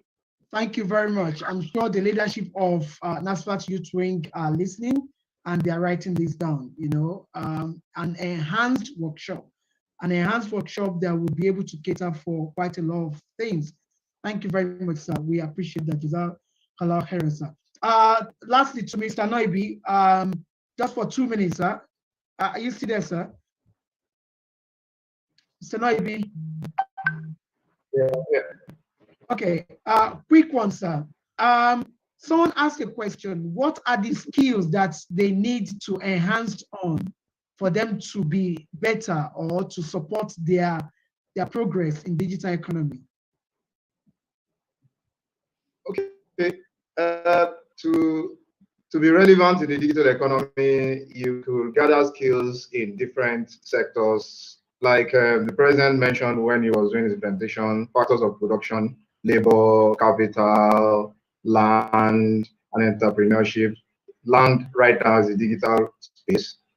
You can also be a laborer in quotes in the digital space. When I mean being a laborer, it means you're involved with building products, you're involved with selling digital products. And when you're involved with building products, for example, you want to get yourself involved with learning how to build softwares, web applications, mobile applications, and desktop applications and the likes. Or you can even decide to go into what seems to be the toast of the day right now, data analysis. Data seems to be the new oil. Like it helps a lot of people make business decisions and the likes. You could go into data science, learn data analysis and the like. So some of these skills, if you don't want to do that, you could also go into product design, product management. It is a very big space that you have one kind of thing for everybody. You can decide to be a salesman.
My all the able panelists, starting from Mr. Muda Yusuf.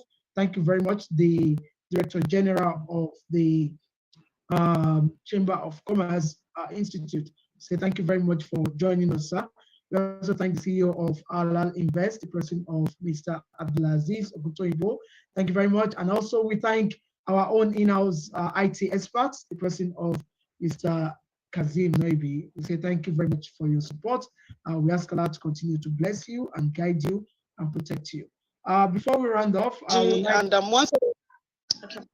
before we round off, I would like to call on to my colleague, co-moderator, the person of Ajia Kafaya Uyewo.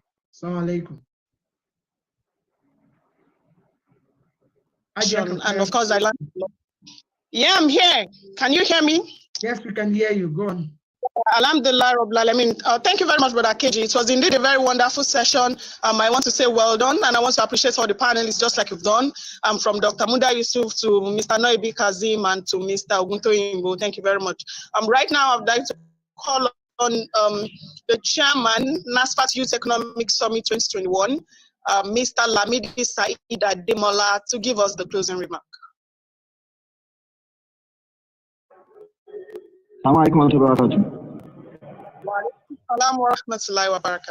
Please go ahead.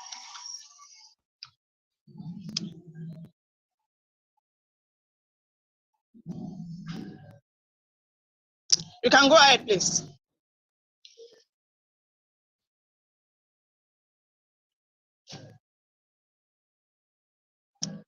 Please check. We can't hear you. Okay, let me unmute. I can hear you now. Assalamu alaikum wa barakatuh. Please go ahead. Alhamdulillah, it has been a wonderful section. I appreciate all involved, both the planners, the organizers, and the society, the entire society, for this opportunity.